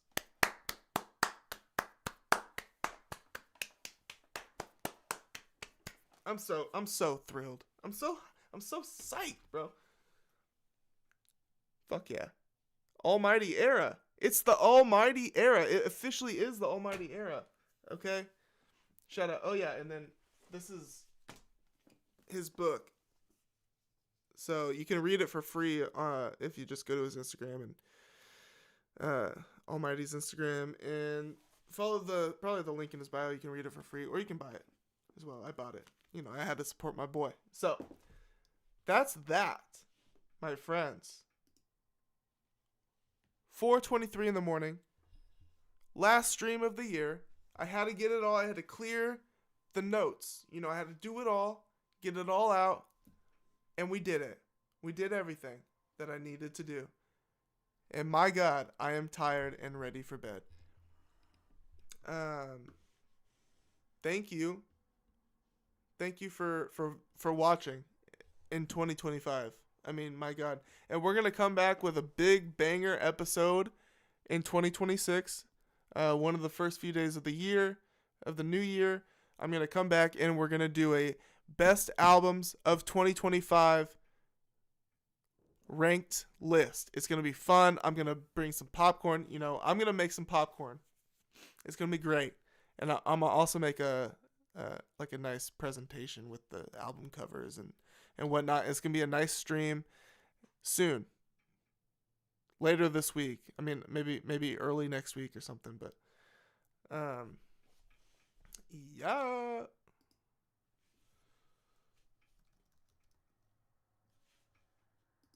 Pulling up my outro song here. All right. That's it. That's all I got for you, folks. That's all I got.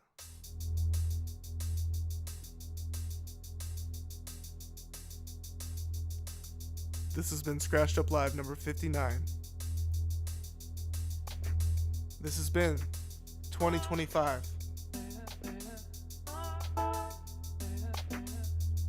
Again, thank you for watching. Hit the like button, you know, thumbs up if you like this kind of stuff. If you like the stuff that I covered, thumbs up. Hit the subscribe if you want more of that. Peace. Have a good night.